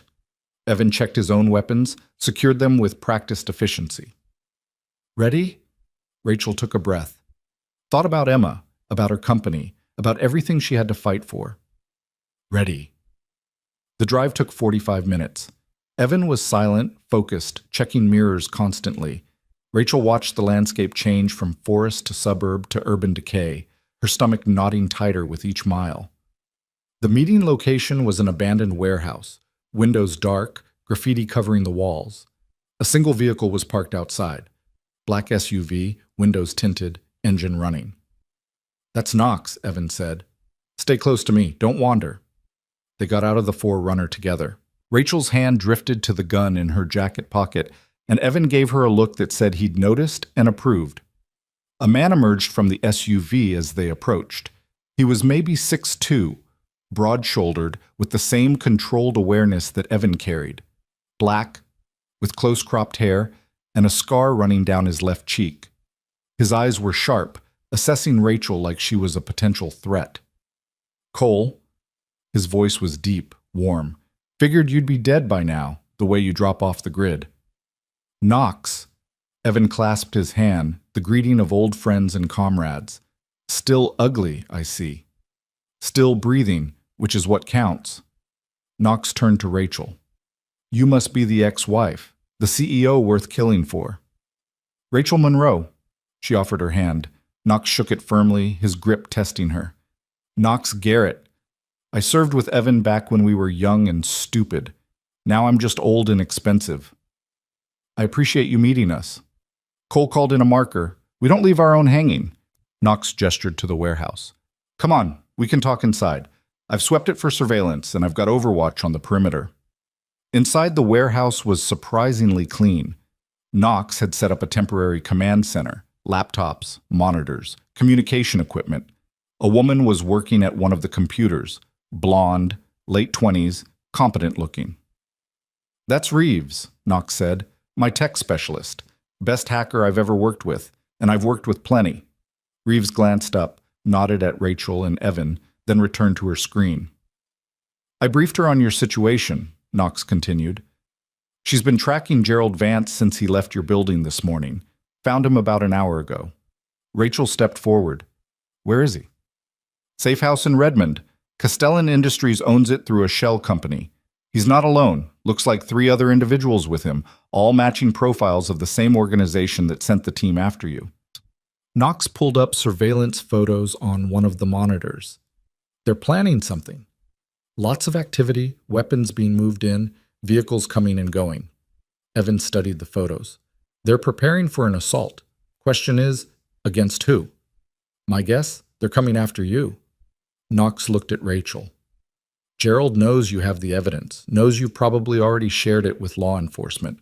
His only play is to eliminate you before you can testify, make it look like an accident or a random attack. Without you, the case gets harder to prove. And Emma? Rachel's voice was tight. Are they still targeting her? I've got people watching her location. So far, no movement in that direction, but that could change. Knox's expression was serious. You need to end this fast before they decide the daughter is easier to grab than the mother. Rachel felt sick. How do we end it? We go to them first. Evan was already thinking tactically. She could see it in his eyes. Hit them before they hit us. Take Gerald into custody, turn him over to law enforcement with enough evidence that he can't wriggle free. That's kidnapping, Rachel said. That's a citizen's arrest, Knox corrected. Perfectly legal if we have probable cause, which we do. And if we happen to use a little more force than strictly necessary to subdue armed criminals, well, that's just self-defense. Rachel looked between them, 2 former special operations soldiers calmly discussing breaking into a safe house and extracting a man by force. This was insane. This was illegal. This was exactly what needed to happen. When? She asked. Tonight. 3 a.m. They'll be tired. Guard will be down. Knox pulled up tactical maps of the property. 4-man team, me, Evan, Reeves providing tech support, and 1 more I trust. You stay here, coordinate communications. No, Rachel's voice was firm. I'm coming. Both men looked at her like she'd lost her mind. Rachel, Evan started, this isn't up for debate. Gerald destroyed my company from the inside, tried to have me killed, threatened my daughter. I'm not sitting in a warehouse while you handle it for me. Rachel crossed her arms. I won't be in the firing line. I understand that, but I'm coming. I need to see him face consequences. I need him to know I didn't back down. Knox looked at Evan, who sighed heavily. She's stubborn. I can see that. Probably why you married her. Knox studied Rachel with new interest. All right. You can come, but you stay in the vehicle with Reeves until we secure the property. No heroics, no rushing in to confront Gerald personally. Understood? Understood. Good. Then we've got 6 hours to prep. Knox pulled up more detailed schematics. Let's get to work. The next 6 hours were a crash course in military planning. Knox and Evan went through the assault plan with meticulous detail, entry points, fallback positions, communication protocols. Reeves showed Rachel how to monitor their radio frequencies, what to listen for, when to call for help. Rachel absorbed it all, her mind shifting into the same focused mode she used for complex business negotiations. This wasn't so different, really. Identify objectives, assess risks, plan contingencies, execute with precision. Except in business, people didn't usually die. At 2:30 a.m., they loaded into Knox's SUV. Evan handed Rachel a tactical vest, lighter than the ones he and Knox wore, but still protective. The weight of it was oddly comforting. "Remember," Evan said quietly as they drove toward Redmond, "you stay in the vehicle. No matter what happens, you stay safe." "I will." Rachel touched his arm. "You stay safe too. Emma needs her father." Something passed between them.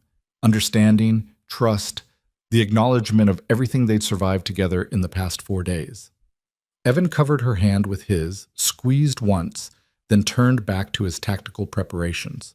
The safe house appeared at 2:55. It was a mid-century ranch, lights off, 2 vehicles in the driveway. Knox pulled up 3 blocks away, killed the engine. "Overwatch is in position," Reeves said, checking her laptop. "I've got eyes on 4 heat signatures inside, 2 on the first floor, 2 upstairs. Same as the intel." Knox checked his weapon. "Cole, you take point. I'll cover the rear. We go in quiet, subdue them fast. Priorities are Gerald and any hard evidence we can grab. Everyone clear?" Rachel watched Evan transform. Gone was the quiet single father, the man who made pancakes and helped with homework. In his place was the warrior he'd been trained to be, focused, lethal, utterly calm. He looked at her one last time. "Stay here. Stay safe." Then he and Knox disappeared into the darkness like ghosts. Rachel sat in the SUV with Reeves, watching multiple screens showing different angles of the property. Her heart hammered against her ribs. "First time?" Reeves asked quietly. "First time what?" "Watching someone you care about walk into danger." Rachel's laugh was shaky. "That obvious?" "Only to someone who's been there." Reeves adjusted a camera angle. "Knox has been doing this for 15 years. Evan's got 10 years of special ops under his belt. They're good at what they do. Try to trust that." "I'm trying." On the screen, 2 shadows approached the house from different angles. Rachel held her breath. This was it. The endgame. Everything they'd fought for came down to the next 30 minutes. She just hoped everyone she loved would survive it. The thermal cameras showed Evan and Knox moving like liquid shadow across the safe house lawn. Rachel's fingers dug into the armrest as she watched them approach separate entry points. Evan at the front, Knox circling to the rear. The coordination was silent, perfect, the product of years working together in places where mistakes meant death. 30 seconds to breach, Reeves murmured, her fingers dancing across her keyboard. "Disabling their security system now." And done. They're blind. On screen, Evan reached the front door. His hands moved with practiced efficiency. Lockpick, 3 seconds. The door swung open without a sound. Knox entered simultaneously through the back. The 2 heat signatures on the first floor were in what looked like a living room, stationary, probably watching the upstairs where Gerald and the 4th person were located. Rachel's radio crackled to life. Evan's voice, barely a whisper. 2 targets first floor, moving to engage. What happened next took maybe 15 seconds, but felt like an eternity. Evan moved through the doorway, Knox from the opposite side. The 2 guards had just enough time to register the threat before both men went down. Quick, efficient, professionally brutal. Rachel saw it happen through the grainy thermal feed and felt her stomach lurch. "First floor secure," Knox's voice came through. 2 unconscious, zip-tied, moving to second floor. The 2 remaining heat signatures upstairs hadn't moved. Either they hadn't heard the commotion or they were waiting, prepared. Rachel's hands were shaking now. Evan and Knox moved up the stairs with the same silent precision. The hallway at the top showed 2 rooms, one where both heat signatures were located. A bedroom based on the layout. They were together, talking maybe, unaware of what was coming. "On my mark," Evan whispered through the radio. 3, 2, 1. The door burst open. More thermal confusion as bodies moved fast. Rachel heard shouting through the radio, a gunshot. Her heart stopped. Then Evan's voice, steady and calm. "Clear. We have Gerald. 4th target is down. Non-fatal shoulder wound. Securing now." Rachel's breath came out in a rush. "Is Evan okay?" she asked Reeves urgently. Give them a minute. Reeves was already typing commands. Knox, I'm looping the exterior security cameras to show the last hour. You've got maybe 15 minutes before anyone notices the gap. Copy that, Knox responded. Bringing the packages out now. Rachel watched through the cameras as Evan and Knox emerged from the house, half carrying, half dragging two men. Gerald was conscious, his face twisted in fury and fear. The other man, one of the Castellan operatives, was bleeding from his shoulder, conscious but docile. The SUV's back doors open and both men were shoved inside, already zip-tied and gagged. Knox climbed in beside them, while Evan took the driver's seat. The engine roared to life and they pulled away from the curb with controlled urgency, not fast enough to attract attention, but not wasting time either. 3 minutes later, they pulled up beside Reeves and Rachel. Evan was out immediately, scanning the area with professional paranoia before coming to Rachel's window. "You okay?" he asked. "I should be asking you that. I heard a gunshot. Not aimed at me." Gerald's friend got ambitious, went for a weapon. Knox discouraged him. Evan's expression was grim. "We need to move. Transfer them to the other vehicle. Get to a secure location for questioning." The transfer happened quickly. Gerald and the wounded operative were moved to Knox's SUV, which had reinforced compartments designed for exactly this kind of transport. Rachel got her first close look at Gerald as they dragged him past. Her former VP, the man she'd trusted with major decisions, who'd smiled and shaken her hand while planning her murder. He saw her watching and his eyes went wide. He tried to shout something through the gag, his body thrashing. Knox put a hand on his shoulder. Not rough, just firm, and Gerald went still. "He's got a lot to say, I bet," Knox observed. "We'll let him talk soon enough, somewhere private." They drove to another location, an industrial storage facility that Knox apparently owned through one of his shell companies. Inside, it had been converted into something between a command center and an interrogation room. Professional, efficient, and completely off the books. Gerald and the operative were separated into different rooms. The operative was handed over to a medic Knox had on standby, a quiet woman who worked quickly to treat the gunshot wound without asking questions. Gerald was zip-tied to a chair in a room with concrete walls and a single table. "You want to be there for this?" Evan asked Rachel quietly. She looked through the one-way glass at Gerald. He was sweating despite the cool air, his eyes darting around the room, looking for escape routes or cameras or anything that might help him. He looked small, diminished, nothing like the confident executive who'd sat across from her in board meetings. "Yes," Rachel said. "I need to hear him explain why." Evan nodded. "Knox and I will handle the questioning. You observe. If you want to speak to him, just signal and we'll arrange it. But Rachel—" He caught her arm gently. "Don't expect satisfying answers. Men like Gerald don't think they've done anything wrong. They rationalize, justify, blame everyone but themselves. Whatever he says, it won't make sense of this." "I know, but I still need to hear it." Knox entered the interrogation room first, carrying a folder of documents. He sat across from Gerald with the casual confidence of someone who'd done this 1,000 times. Evan leaned against the wall, arms crossed, silent and threatening. Knox removed Gerald's gag. "You can't do this," Gerald said immediately, his voice hoarse. "This is kidnapping, false imprisonment. I'll have you arrested." "You'll shut up and listen," Knox interrupted, his voice pleasant. "Right now, you're in a very precarious position. The police are looking for you in connection with conspiracy to commit murder, corporate fraud, and a whole list of other charges that will put you away for life. You have two options.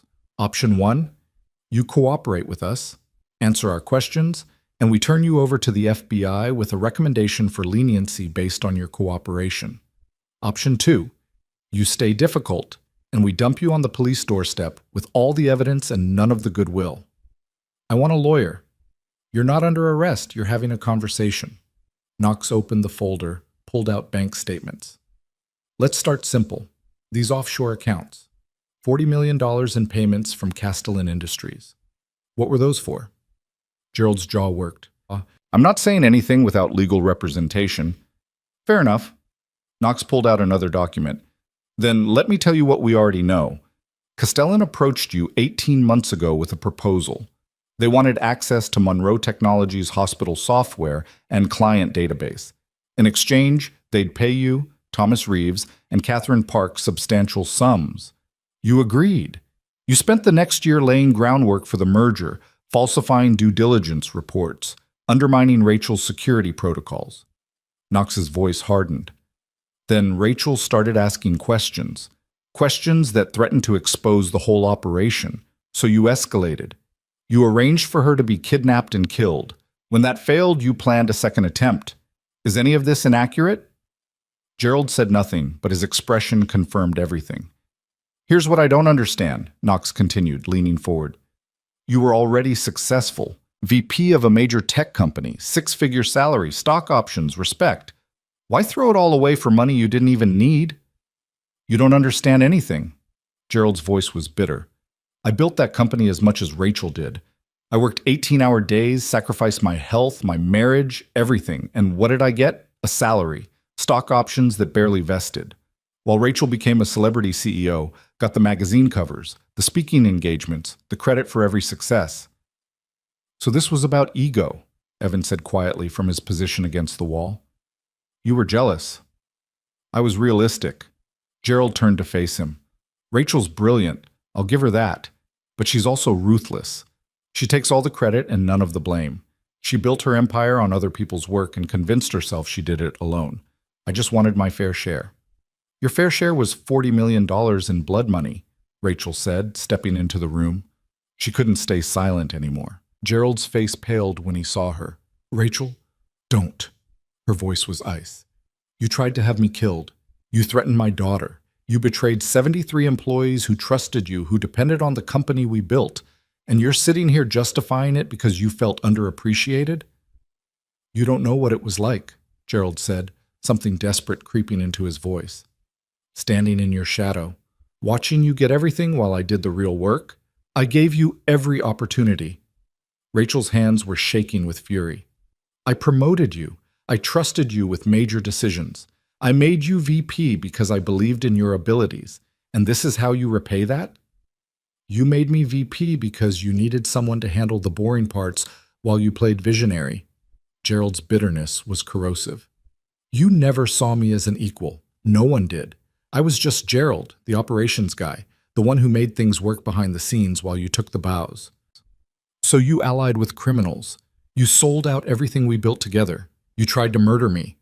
Rachel leaned on the table, forcing him to meet her eyes. Tell me, Gerald, was it worth it? Was $40 million worth destroying your life, your freedom, your soul? Gerald looked away. For a moment, something like shame flickered across his face. Then it hardened again into justification. I did what I had to do to get what I deserved. If you hadn't been so stubborn about the merger, none of this would have been necessary. There it is, Evan said quietly. Blame the victim. Classic. Knox stood up. We're done here.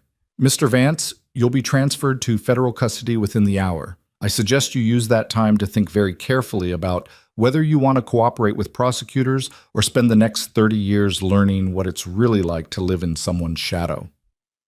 They left Gerald zip-tied to the chair and regrouped in the observation room. Rachel was shaking with adrenaline and rage. I wanted him to show remorse, she said. Some sign that he understood the magnitude of what he'd done. But he's just hollow, empty. All that intelligence and ambition twisted into something poisonous. That's what happens when ego becomes your only guiding principle, Knox said. I've seen it before. Smart people who convince themselves they're entitled to more, that the rules don't apply to them. They rationalize every terrible decision until they can't even see themselves clearly anymore. Evan put a hand on Rachel's shoulder.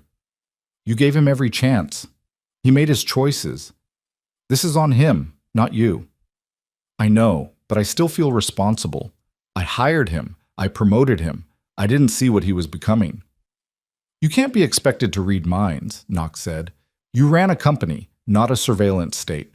Gerald hid his true nature because he knew you'd never tolerate it. That's manipulation, not your failure. Rachel nodded slowly, trying to internalize it. On the other side of the glass, Gerald sat alone in the interrogation room, his expression cycling between anger and fear and something that might have been regret. What about the others? Rachel asked. Thomas and Catherine. Already in FBI custody, Reeves said, appearing in the doorway with her laptop.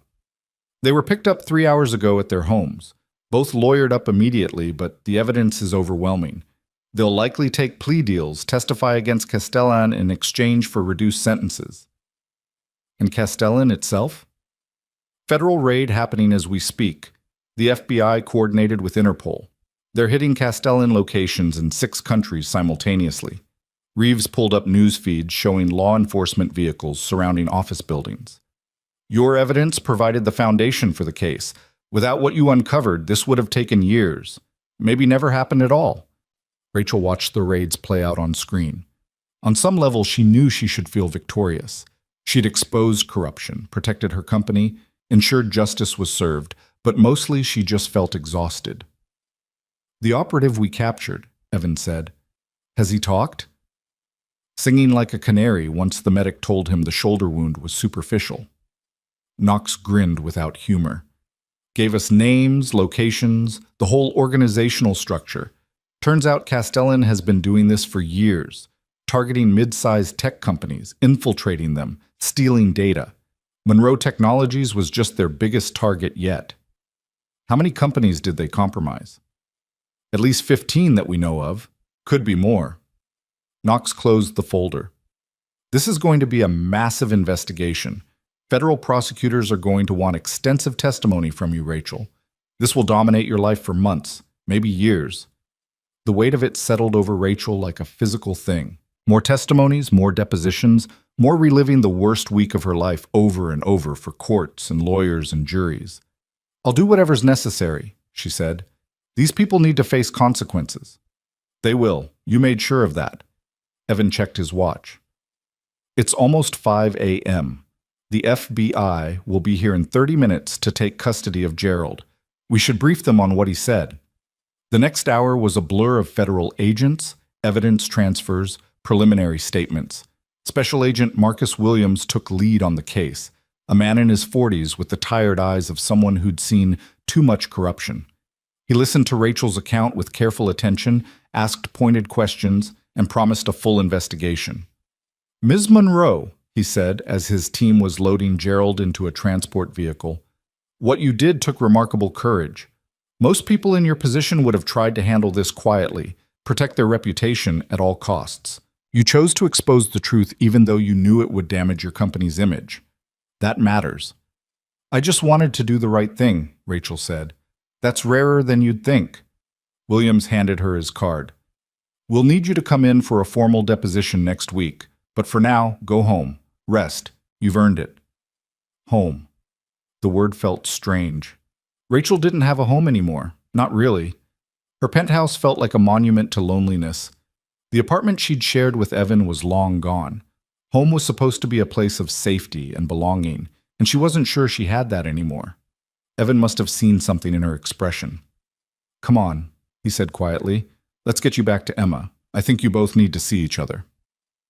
The drive back to Seattle happened in silence. Dawn was breaking over the mountains, painting the sky in shades of pink and gold. Rachel watched the sunrise and thought about everything that had changed in 5 days. She'd survived an assassination attempt, exposed corporate conspiracy, confronted her failures as a mother and a wife, and rediscovered feelings for her ex-husband she'd tried to bury for 3 years. Evan pulled up outside his apartment building as full morning arrived. The street was quiet, normal people starting normal days. Rachel felt disconnected from that normalcy, like she'd crossed into some other reality where danger was constant and trust was earned in blood. Emma should be getting ready for school, Evan said. You want to see her before she leaves? More than anything. They took the elevator up in silence. Evan unlocked the apartment door carefully, alert even here for potential threats. Inside, Rachel could hear Mrs. Okoye's voice and Emma's laughter from the kitchen. Daddy! Emma came running the moment she heard the door, then stopped short when she saw Rachel. Mommy, are you having breakfast with us again? If that's okay with you, sweetheart. Emma's smile could have powered the whole city. Yeah, I'll tell Mrs. Okoye to make extra pancakes. She ran back to the kitchen, all 7-year-old enthusiasm and innocent joy. Rachel felt something crack open in her chest, 3 years of distance and regret and missed moments all pressing down at once. Mrs. Okoye appeared in the kitchen doorway, took one look at Rachel and Evan, and nodded with satisfaction. "You both look terrible. Sit down. I'll make coffee." Over breakfast, Emma chattered about school, about a project on the solar system she was working on, about how Mrs. Okoye had taught her to play chess and she'd almost won their last game. She was happy, healthy, completely unaware that her life had been threatened or that her parents had spent the night capturing corporate criminals. Rachel watched her daughter with new eyes, saw Evan's patience in the way Emma thought through problems, saw her own determination in how Emma approached challenges, saw the beautiful combination of both of them in this small person who deserves so much better than what Rachel had been giving her. "Mommy?" Emma was looking at her with curious eyes. "Are you sad?" "No, baby, just thinking." "About what?" Rachel glanced at Evan, who gave a small nod. "About how much I've missed, how much time I've spent working when I should have been spending it with you." Emma considered this seriously. "Daddy says you're doing important work, that you help people." "I do. But you're more important than any work." Rachel reached across the table, took Emma's small hand. "I want to be here more, sweetheart. For breakfast, for homework, for the boring everyday things. Would that be okay with you?" Emma's face lit up like sunrise. "Really? You mean it?" "I mean it. I'm going to make some changes. Spend less time at the office, more time being your mom." Rachel's voice thickened. "I've been so focused on building a company that I forgot to build a family. I want to fix that." "I'd like that." Emma squeezed her hand. "Can we go to the zoo? I've been wanting to see the new penguin exhibit and Daddy's scared of birds." "I'm not scared of birds," Evan protested. "I'm cautious around creatures with sharp beaks and unreasonable attitudes." "You're scared," Emma said confidently, then turned back to Rachel. "So can we go to the zoo?" Rachel looked at her calendar mentally, full of meetings, obligations, things that had seemed crucial 48 hours ago. None of it mattered compared to the hope in her daughter's eyes. "This Saturday," she promised. "You, me, and all the penguins you can handle." Emma launched herself into Rachel's arms with the full force of childhood joy. Rachel held her close, breathing in the scent of her shampoo, feeling her small heartbeat, and understanding with crystal clarity what actually mattered in life. Mrs. Okoye cleared her throat. "Emma, time to get your backpack. School starts in 30 minutes. Emma pulled back reluctantly. "Okay, bye, Mommy. See you Saturday." She ran to her room, still beaming. Mrs. Okoye studied Rachel with knowing eyes. "You mean it? The changes?" "Every word." "Good. That child needs her mother, and you need her more than you know." The older woman collected dishes with efficient movements. "Evan, I'm taking Emma to school. You two look like you need to talk." She was gone with Emma 10 minutes later, leaving Rachel and Evan alone in the sudden quiet. "You don't have to change your whole life," Evan said carefully. "Emma understands you're busy." "No." Rachel cut him off. "I do have to change. This week showed me what matters, and it's not quarterly earnings or merger deals. It's Emma. It's family. It's—" She paused. "It's the people who risk everything to keep you safe without asking for anything in return." Evan was quiet.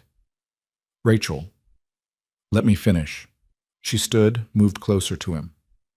"I was wrong about everything. I divorced you because I was scared of how much I felt, because I didn't know how to be vulnerable, because I thought success meant doing everything alone.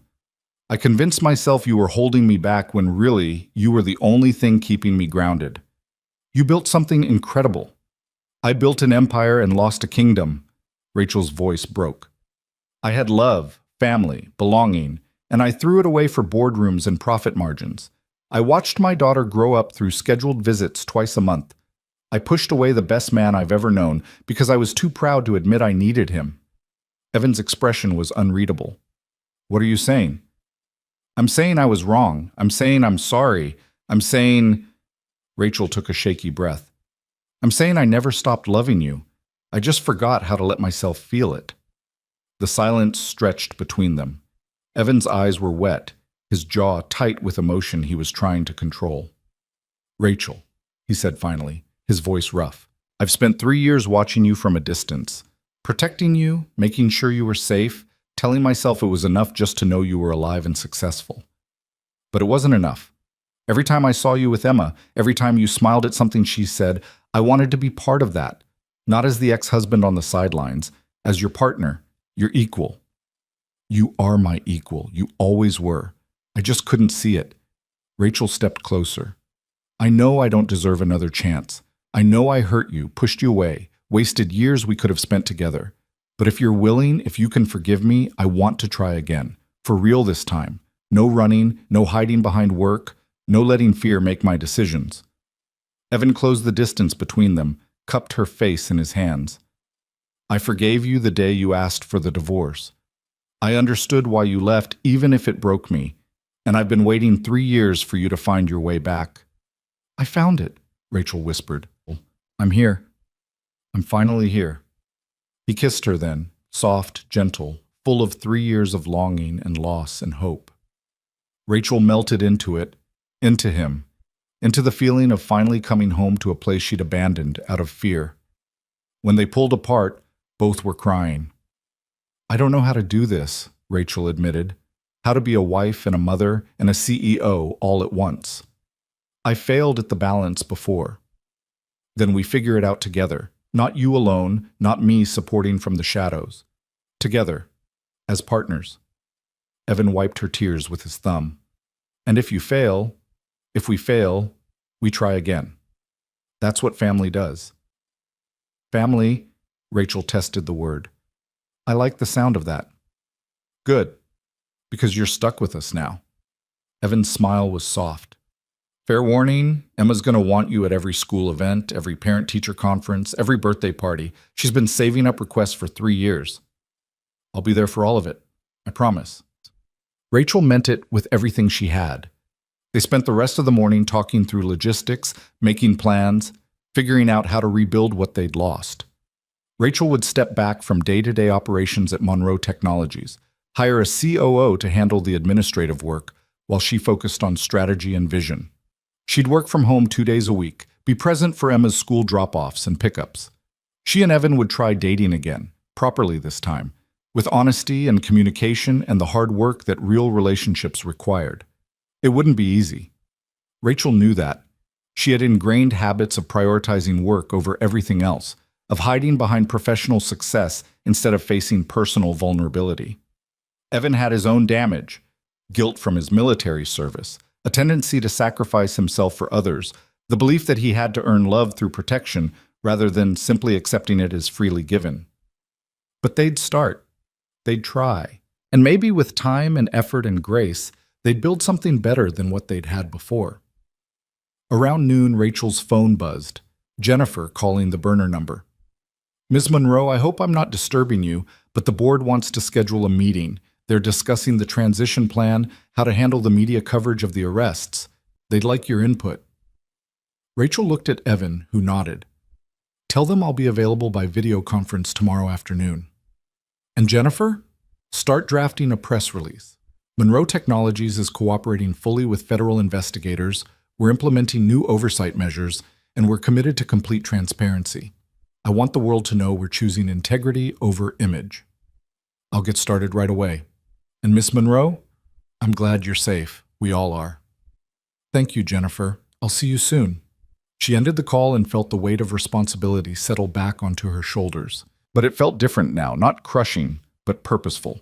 She had work to do, a company to rebuild, employees who depended on her, but she also had a daughter who needed her and a man who loved her and a second chance she didn't intend to waste. You ready to face the world again? Evan asked. Rachel thought about it. The coming media storm, the federal investigation, the hard work of rebuilding trust with her employees and her board, the even harder work of learning to be present as a mother, as a partner, as a whole person instead of just a CEO. No, she admitted. But I'll do it anyway, with you beside me this time. Always, Evan promised. And Rachel believed him. Because in the past 5 days, he'd proven it in blood and sacrifice and unwavering devotion. He was the man she'd left behind, the man who'd saved her life, the man who'd protected her daughter when she couldn't. He was also the man she loved, had always loved, even when she'd tried to convince herself otherwise. Outside the apartment window, Seattle sparkled in the autumn sunshine. Somewhere in the city, federal agents were processing evidence and building cases. Somewhere, her company was weathering the storm of scandal and emerging stronger for it. Somewhere, Emma was learning about planets and making friends and being the beautiful, bright child she deserved to be. And here, in a modest apartment in Ballard, Rachel Monroe was learning to let herself be loved, learning to trust, learning that strength wasn't about standing alone, but about having the courage to reach for connection, even when fear whispered that it was safer to keep everyone at arm's length. It was a beginning, messy, imperfect, uncertain, but it was real. And for the first time in 3 years, Rachel felt like she was exactly where she belonged. 3 months later, Rachel stood in the conference room at Monroe Technologies watching her new chief operating officer present the quarterly results to the board. Michael Chen was everything Gerald had pretended to be: competent, ethical, committed to the company's mission rather than his own enrichment. He'd come highly recommended from Knox's network, with a background in both business and military intelligence that made him uniquely qualified to help rebuild after the Castellan disaster. The numbers he presented were better than anyone had expected. Despite the scandal, despite the media coverage, despite the exodus of 3 senior executives and the federal investigation that had dominated headlines for weeks, Monroe Technologies had survived. More than survived. They'd grown. Client retention is at 94%, Michael was saying, pulling up a graph. The transparency initiative Rachel spearheaded actually strengthened relationships with our hospital partners. They appreciated our immediate disclosure of the data breach risk and our cooperation with federal investigators. We've also had 17 new client inquiries in the past month, specifically citing our commitment to ethical operations. James Whitmore nodded with satisfaction. The market responds to integrity. Who knew? His attempt at humor drew polite laughter from the board members. Rachel smiled but stayed quiet, letting Michael have the spotlight. This was part of her new approach, empowering her team, trusting them to excel, not micromanaging every detail. It had been harder than she'd expected, letting go of that control. But Evan had been right when he'd told her that real leadership meant building people up, not doing everything herself. The meeting wrapped up an hour later with handshakes and congratulations. The board had voted unanimously to approve Rachel's restructuring plan, including the new oversight committee and the ethics review board she'd proposed. Monroe Technologies was being rebuilt on a foundation of accountability, and while it had been painful, the result was a stronger company. As the board members filed out, James pulled Rachel aside. "I wanted to tell you personally, what you did took guts. A lot of CEOs would have tried to bury the scandal, minimize the damage. You chose to expose it completely, even knowing it might destroy the company. That's the kind of leadership we need more of." "I just did what was right," Rachel said. "Exactly, and that's rarer than it should be." James clapped her shoulder. "Enjoy your weekend. You've earned it." Rachel gathered her laptop and headed for the elevator. It was Thursday afternoon, 3 p.m., and she had somewhere to be. Something that would have been unthinkable 4 months ago, leaving the office before 5, turning off her work phone, choosing family over business. The drive to Emma's school took 20 minutes through typical Seattle traffic. Rachel used the time to decompress, to shift mental gears from CEO to mother. It still didn't come naturally. She still had to consciously choose presence over productivity, but it was getting easier. She pulled into the pickup line just as the bell rang. Within minutes, Emma emerged from the school building with her backpack bouncing, her face lighting up when she saw Rachel's car. "Mommy!" She climbed into the back seat, chattering before she'd even buckled in. "Guess what? I got 100% on my math test, and Mrs. Patterson said my presentation on Venus was the best in the class. And Lucas tried to say Venus wasn't a real planet, but I told him he was thinking of Pluto and..." "Slow down, sweetheart. Take a breath." Rachel grinned at her in the rearview mirror. 100%? That's amazing. "Daddy helped me study. He's really good at math. He said you are too, but you haven't helped me yet because you're still learning how to be around more." Emma said it without accusation, just stating a fact. The words still stung, but Rachel accepted them. "You're right, but I'm working on it, and I'm here now." "I know, I told Zoe you pick me up on Tuesdays and Thursdays now, and she was jealous because her mom only picks her up on Fridays." Emma swung her legs, proud. "Are we going to the foundation today?" "We are. Dad's meeting us there." The foundation had been Evan's idea, proposed quietly one night as they'd worked on rebuilding their relationship. Veterans struggling to reintegrate into civilian life needed support, mental health services, job training, community. Evan knew that world intimately, and Rachel had the business expertise and resources to build something sustainable.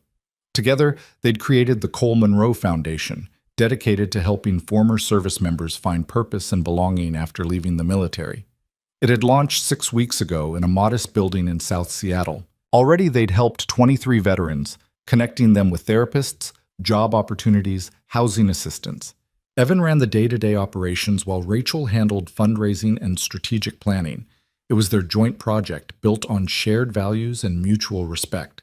Rachel pulled into the foundation's parking lot just as Evan was walking out of the building with Knox. Both men looked tired but satisfied. They'd been interviewing potential counselors all day. "Daddy!" Emma bolted from the car and launched herself at Evan, who caught her with practiced ease. "Hey, little bit, how was school?" "Amazing.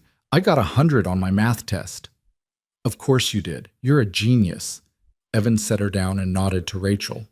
Hey yourself."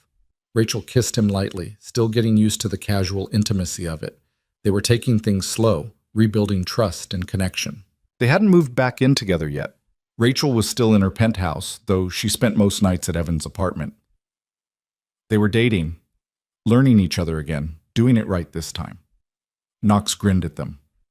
"You two are disgustingly domestic. I'm happy for you, but also slightly nauseated." "Uncle Knox!"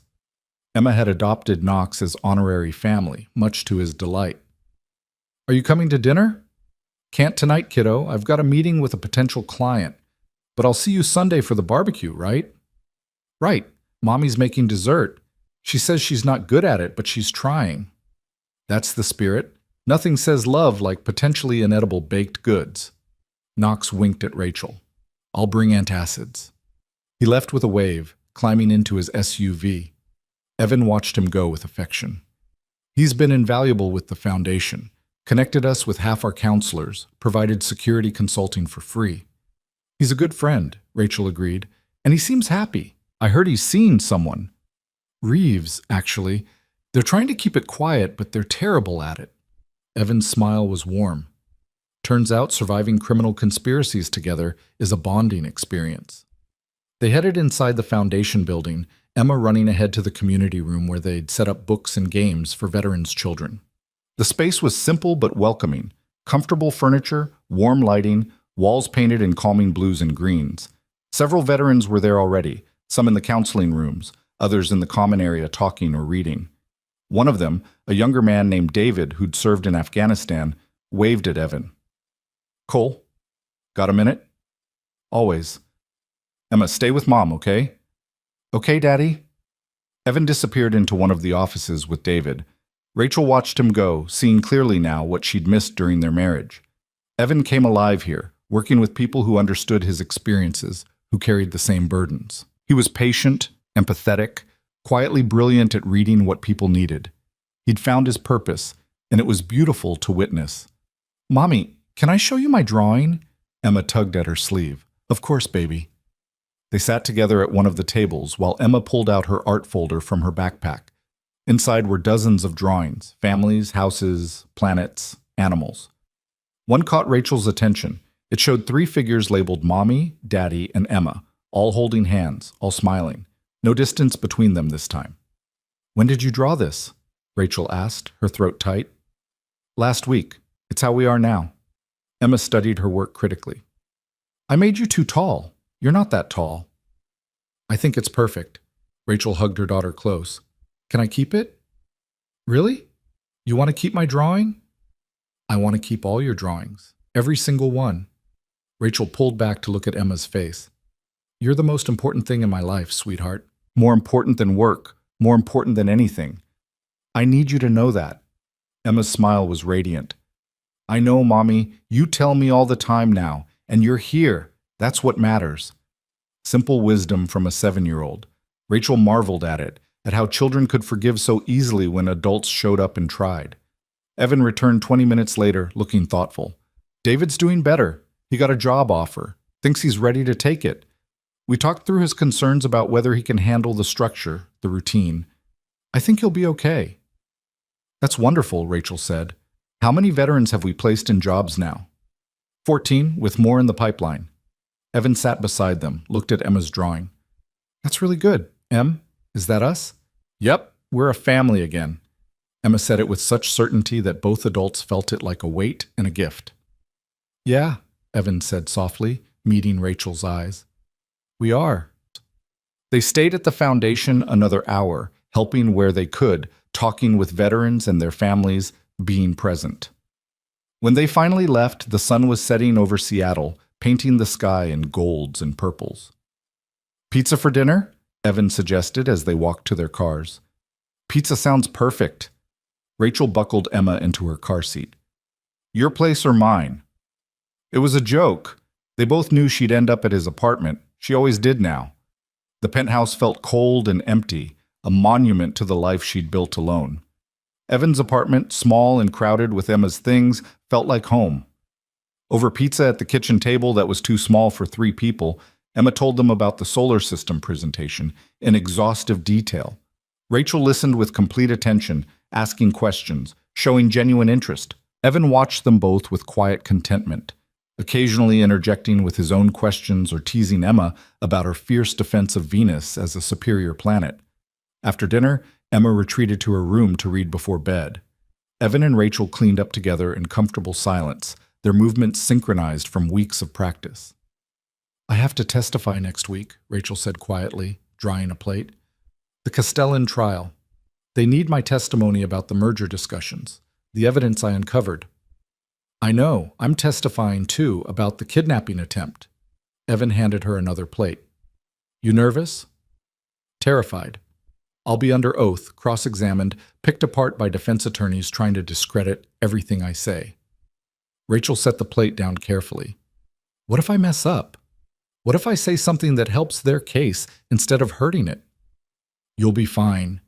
You know the truth, you have the evidence. Just tell it clearly and let the facts speak for themselves.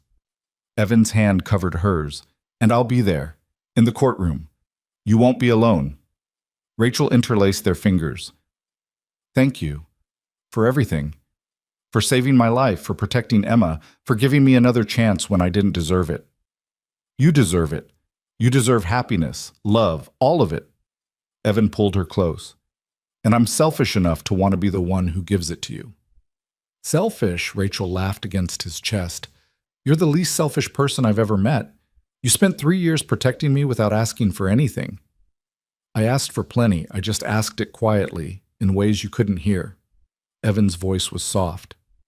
Every time I made sure you were safe, I was asking you to see me. Every time I kept watching over you, I was asking you to come back. I just didn't have the courage to ask out loud. I'm here now. I'm not going anywhere. Good. Because Emma's already planning our summer vacation. Apparently we're going to Yellowstone and she expects both of us to be there. Rachel smiled. Both of us. I like the sound of that. They stood in the kitchen holding each other while Emma sang tunelessly in her room, and Rachel felt a contentment she'd never experienced in all her years of corporate success. This was what mattered. This was what she'd been chasing without knowing it. Not achievement or recognition, but connection. Love. Family. The trial began the following Tuesday in federal court. Rachel wore a navy suit, professional armor for what she knew would be an ordeal. The prosecution had prepared her extensively, but nothing could fully ready her for sitting in a witness box while defense attorneys tried to paint her as a ruthless CEO who'd fabricated evidence to destroy a business competitor. Evan sat in the gallery, steady and present. Knox was there too, and Mrs. Okoye and Jennifer from her office. A support system Rachel hadn't even known she'd built. The prosecution took her through the timeline methodically. When she'd first been approached about the merger, when she'd started noticing irregularities, when she'd requested additional due diligence. Her testimony was clear, factual, backed by documentation. Then came cross-examination. Miss Monroe, the defense attorney began, his smile sharp. Isn't it true that you were facing significant pressure from your board to pursue this merger? The board was interested in the merger, yes, but I had final authority on the decision. And when you started finding so-called irregularities, isn't it true that you'd already decided you didn't want the merger for personal reasons? No, I wanted the merger if it was legitimate. When I discovered it wasn't, I investigated further. Or you manufactured evidence to justify backing out. The attorney's voice was smooth. You're a powerful woman, Miss Monroe. You're used to getting your way. Isn't it possible you simply didn't like being challenged by Gerald Vance and the others, so you destroyed their reputations? Rachel felt anger spike but kept her voice level. I didn't manufacture anything. The evidence is real. The offshore accounts, the shell companies, the communications with Castellan, all of it is documented and verified by forensic accountants and federal investigators. Investigators you directed towards specific conclusions. Objection, the prosecutor said. Argumentative and assumes facts, not in evidence. Sustained. The judge looked at the defense attorney. Move on, counselor. The cross-examination continued for 2 more hours. By the end, Rachel was exhausted, but she'd held firm. She'd told the truth clearly and completely. The defense hadn't shaken her testimony. Evan was waiting when she stepped down from the witness box. He didn't say anything, just put his hand on her back and guided her out of the courtroom. They found a quiet corner in the courthouse corridor. You did great, he said. You didn't let them rattle you. I wanted to scream at him, tell him exactly what Gerald and the others did, the people they hurt. But you didn't. You stayed professional, factual. That's what the jury needed to see. Evan brushed a strand of hair from her face. I'm proud of you. Your turn tomorrow. Are you ready? Evan's expression darkened slightly. Ready as I'll be. Testifying about killing 5 people isn't exactly comfortable, even when it was justified. You saved my life. The jury will understand that. I hope so, because if they don't, I'm looking at manslaughter charges. Evan tried to smile, but it didn't reach his eyes. Knox says the prosecutor is confident, but you never know with juries. Rachel took his hands. Whatever happens, we face it together. You didn't have to do this alone before, but you chose to protect me anyway. Now I'm choosing to stand with you. Together, Evan echoed. I'm still getting used to that. Me too. They left the courthouse and drove to pick up Emma from school. Normal life continuing despite the trial, despite the stress, despite everything. Emma chattered about a science project while they made dinner together, the 3 of them crowded in Evan's small kitchen. Later, Rachel helped Emma with homework while Evan reviewed his testimony notes for the next day. That night, after Emma was asleep, Rachel and Evan sat on the couch in the dim light of the living room. I've been thinking, Rachel said quietly, about us, about what we're building. Yeah? Evan's voice was cautious. I want to make it official, not just dating, not just trying again. I want us to be a family, legally, permanently. Evan went very still. Rachel, are you? I'm proposing, or asking you to propose. I'm not sure of the protocol when you've already been married once. Rachel turned to face him fully. I know we're taking it slow. I know we're still rebuilding trust, but I also know I love you. I love Emma, and I want to spend the rest of my life proving I can be the partner and mother you both deserve. You already are, Evan said, his voice rough with emotion. You've shown up every day for 3 months. You've put in the work, made the changes, been present. That's all I ever wanted. So is that a yes? Evan laughed, pulled her into his arms. That's a yes on one condition. What condition? We do it right this time. Not a quick ceremony in a park. A real wedding with everyone we love there. Emma gets to be flower girl, Mrs. Okoye gets to cry, Knox has to wear a suit and be uncomfortable. Rachel was crying and laughing at the same time. Deal, all of it. They kissed, and it felt like a promise, like a new beginning built on the rubble of old mistakes and second chances. Evan testified the next day with the same calm competence he brought to everything. He described the kidnapping attempt, his decision to intervene, the fight that had followed. The defense tried to paint him as a vigilante, someone who'd taken the law into his own hands. But Evan's military record spoke for itself, as did the evidence of the attacker's weapons and intent. The jury deliberated for 3 days. Rachel and Evan waited, anxious and hopeful. When the verdict finally came, it was sweeping. Guilty on all counts for Gerald, Thomas, Catherine, and 12 members of the Castellan organization. Conspiracy to commit murder, fraud, data trafficking, racketeering. Sentences ranged from 15 to 30 years. Outside the courthouse, reporters swarmed. Rachel gave a brief statement, thanking law enforcement and reaffirming Monroe Technologies' commitment to ethical operations. Evan stayed silent beside her, his hand on her back, protective but not controlling. That night, they celebrated quietly with Emma, Knox, Mrs. Okoye, and Jennifer. Just a small dinner at Evan's apartment, nothing fancy, but the joy was real. The joy of justice served, of danger past, of futures secured. To second chances, Knox toasted, raising his glass, and to people brave enough to take them. To family, Mrs. Okoye added, however we find it. To not dying, Emma contributed cheerfully, not understanding the full weight of what she was saying but making everyone laugh anyway. Rachel looked around the crowded apartment at these people who'd become her chosen family. Knox, the warrior who'd helped save her company. Mrs. Okoye, the combat medic who'd protected her daughter. Jennifer, the assistant who'd risked her own position to help gather evidence. And Evan, the man who'd loved her from the shadows for 3 years, who'd killed to protect her, who'd given her every chance to find her way back. To truth, Rachel said finally, and the courage to choose it even when it costs everything. They drank together, and the evening stretched into night full of laughter and stories and the comfortable warmth of people who'd survived something terrible together. 2 months later, on a clear Saturday in early summer, Rachel married Evan for the second time.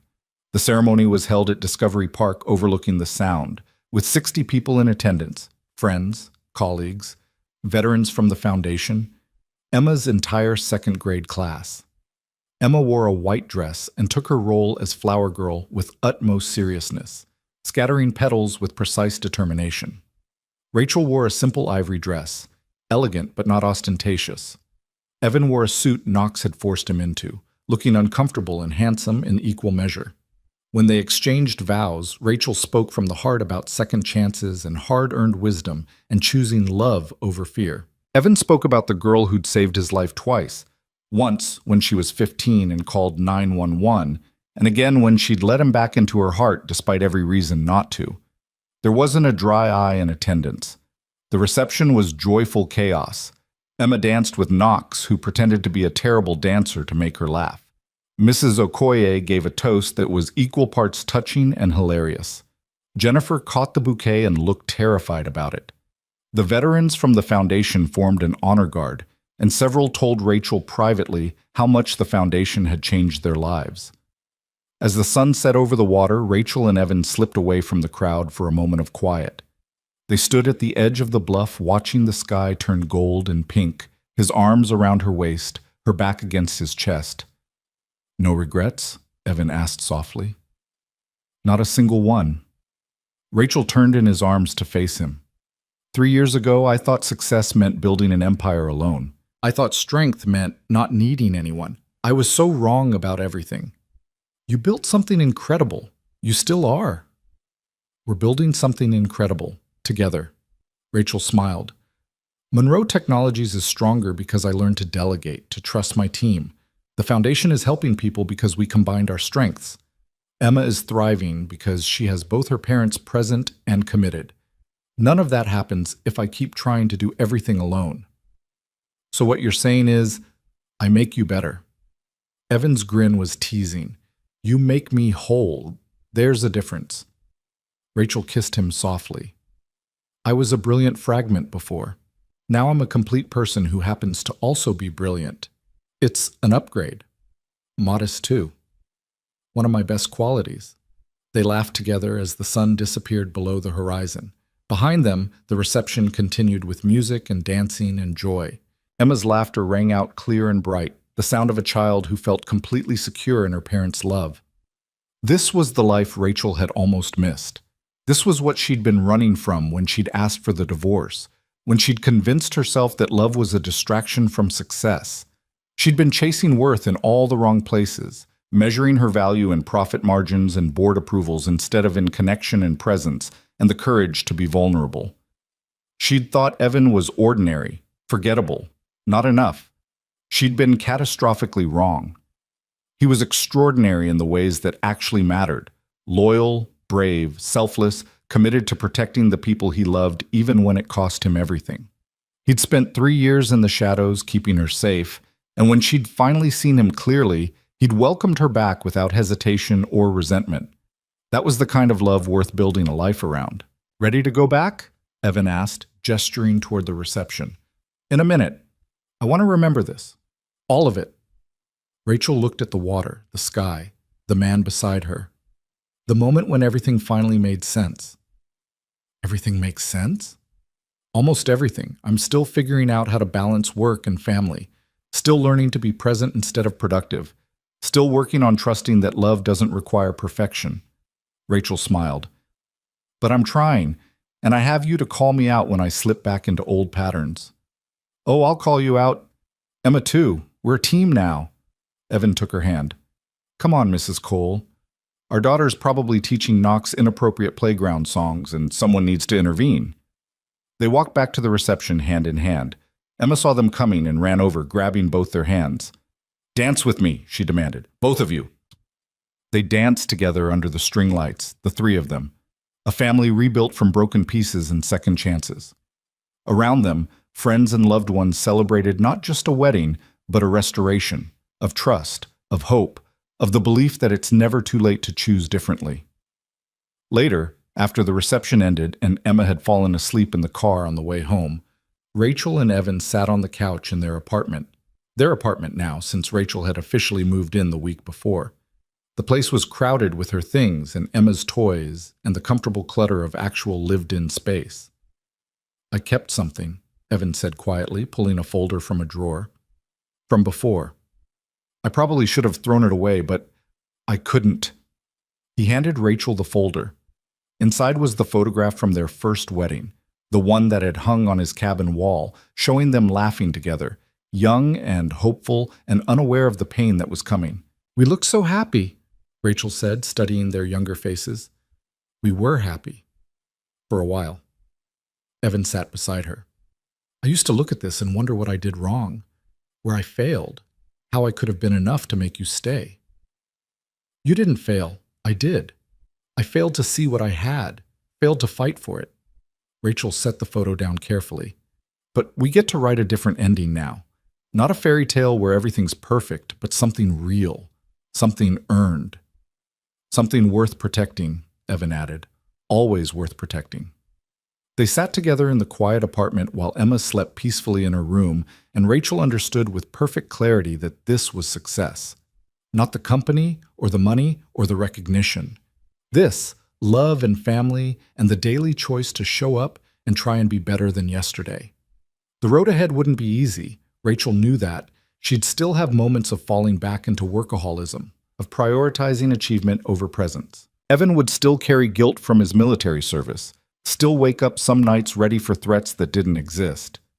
Emma would have normal childhood struggles and probably some therapy bills from having a CEO mother who'd been mostly absent for 3 years. But they'd face it together, as a family, as partners who'd learned through pain and separation that love was worth fighting for, worth changing for, worth everything. The next morning, Rachel woke to the smell of pancakes and Emma's laughter. She lay in bed for a moment, listening to her daughter and her husband in the kitchen, and felt gratitude so overwhelming it brought tears to her eyes. She'd almost missed this, almost let fear and pride cost her the only things that truly mattered, but she'd been given a second chance, and she wasn't going to waste it. Rachel got out of bed, pulled on a robe, and walked into the kitchen where her family was waiting. Emma was perched on her stool, chattering about the wedding, about how pretty everything had been. Evan was at the stove, flipping pancakes with the same careful precision he brought to everything. He looked up when Rachel entered, and his smile was soft with love. "Morning, Mrs. Cole," he said. "Morning, Mr. Cole." Rachel kissed Emma's head, then moved to kiss Evan. "What are we making?" "Chocolate chip pancakes, because today is definitely sometimes," Emma announced. "And Dad said you could help even though you're not good at cooking." "I'm learning," Rachel protested, laughing.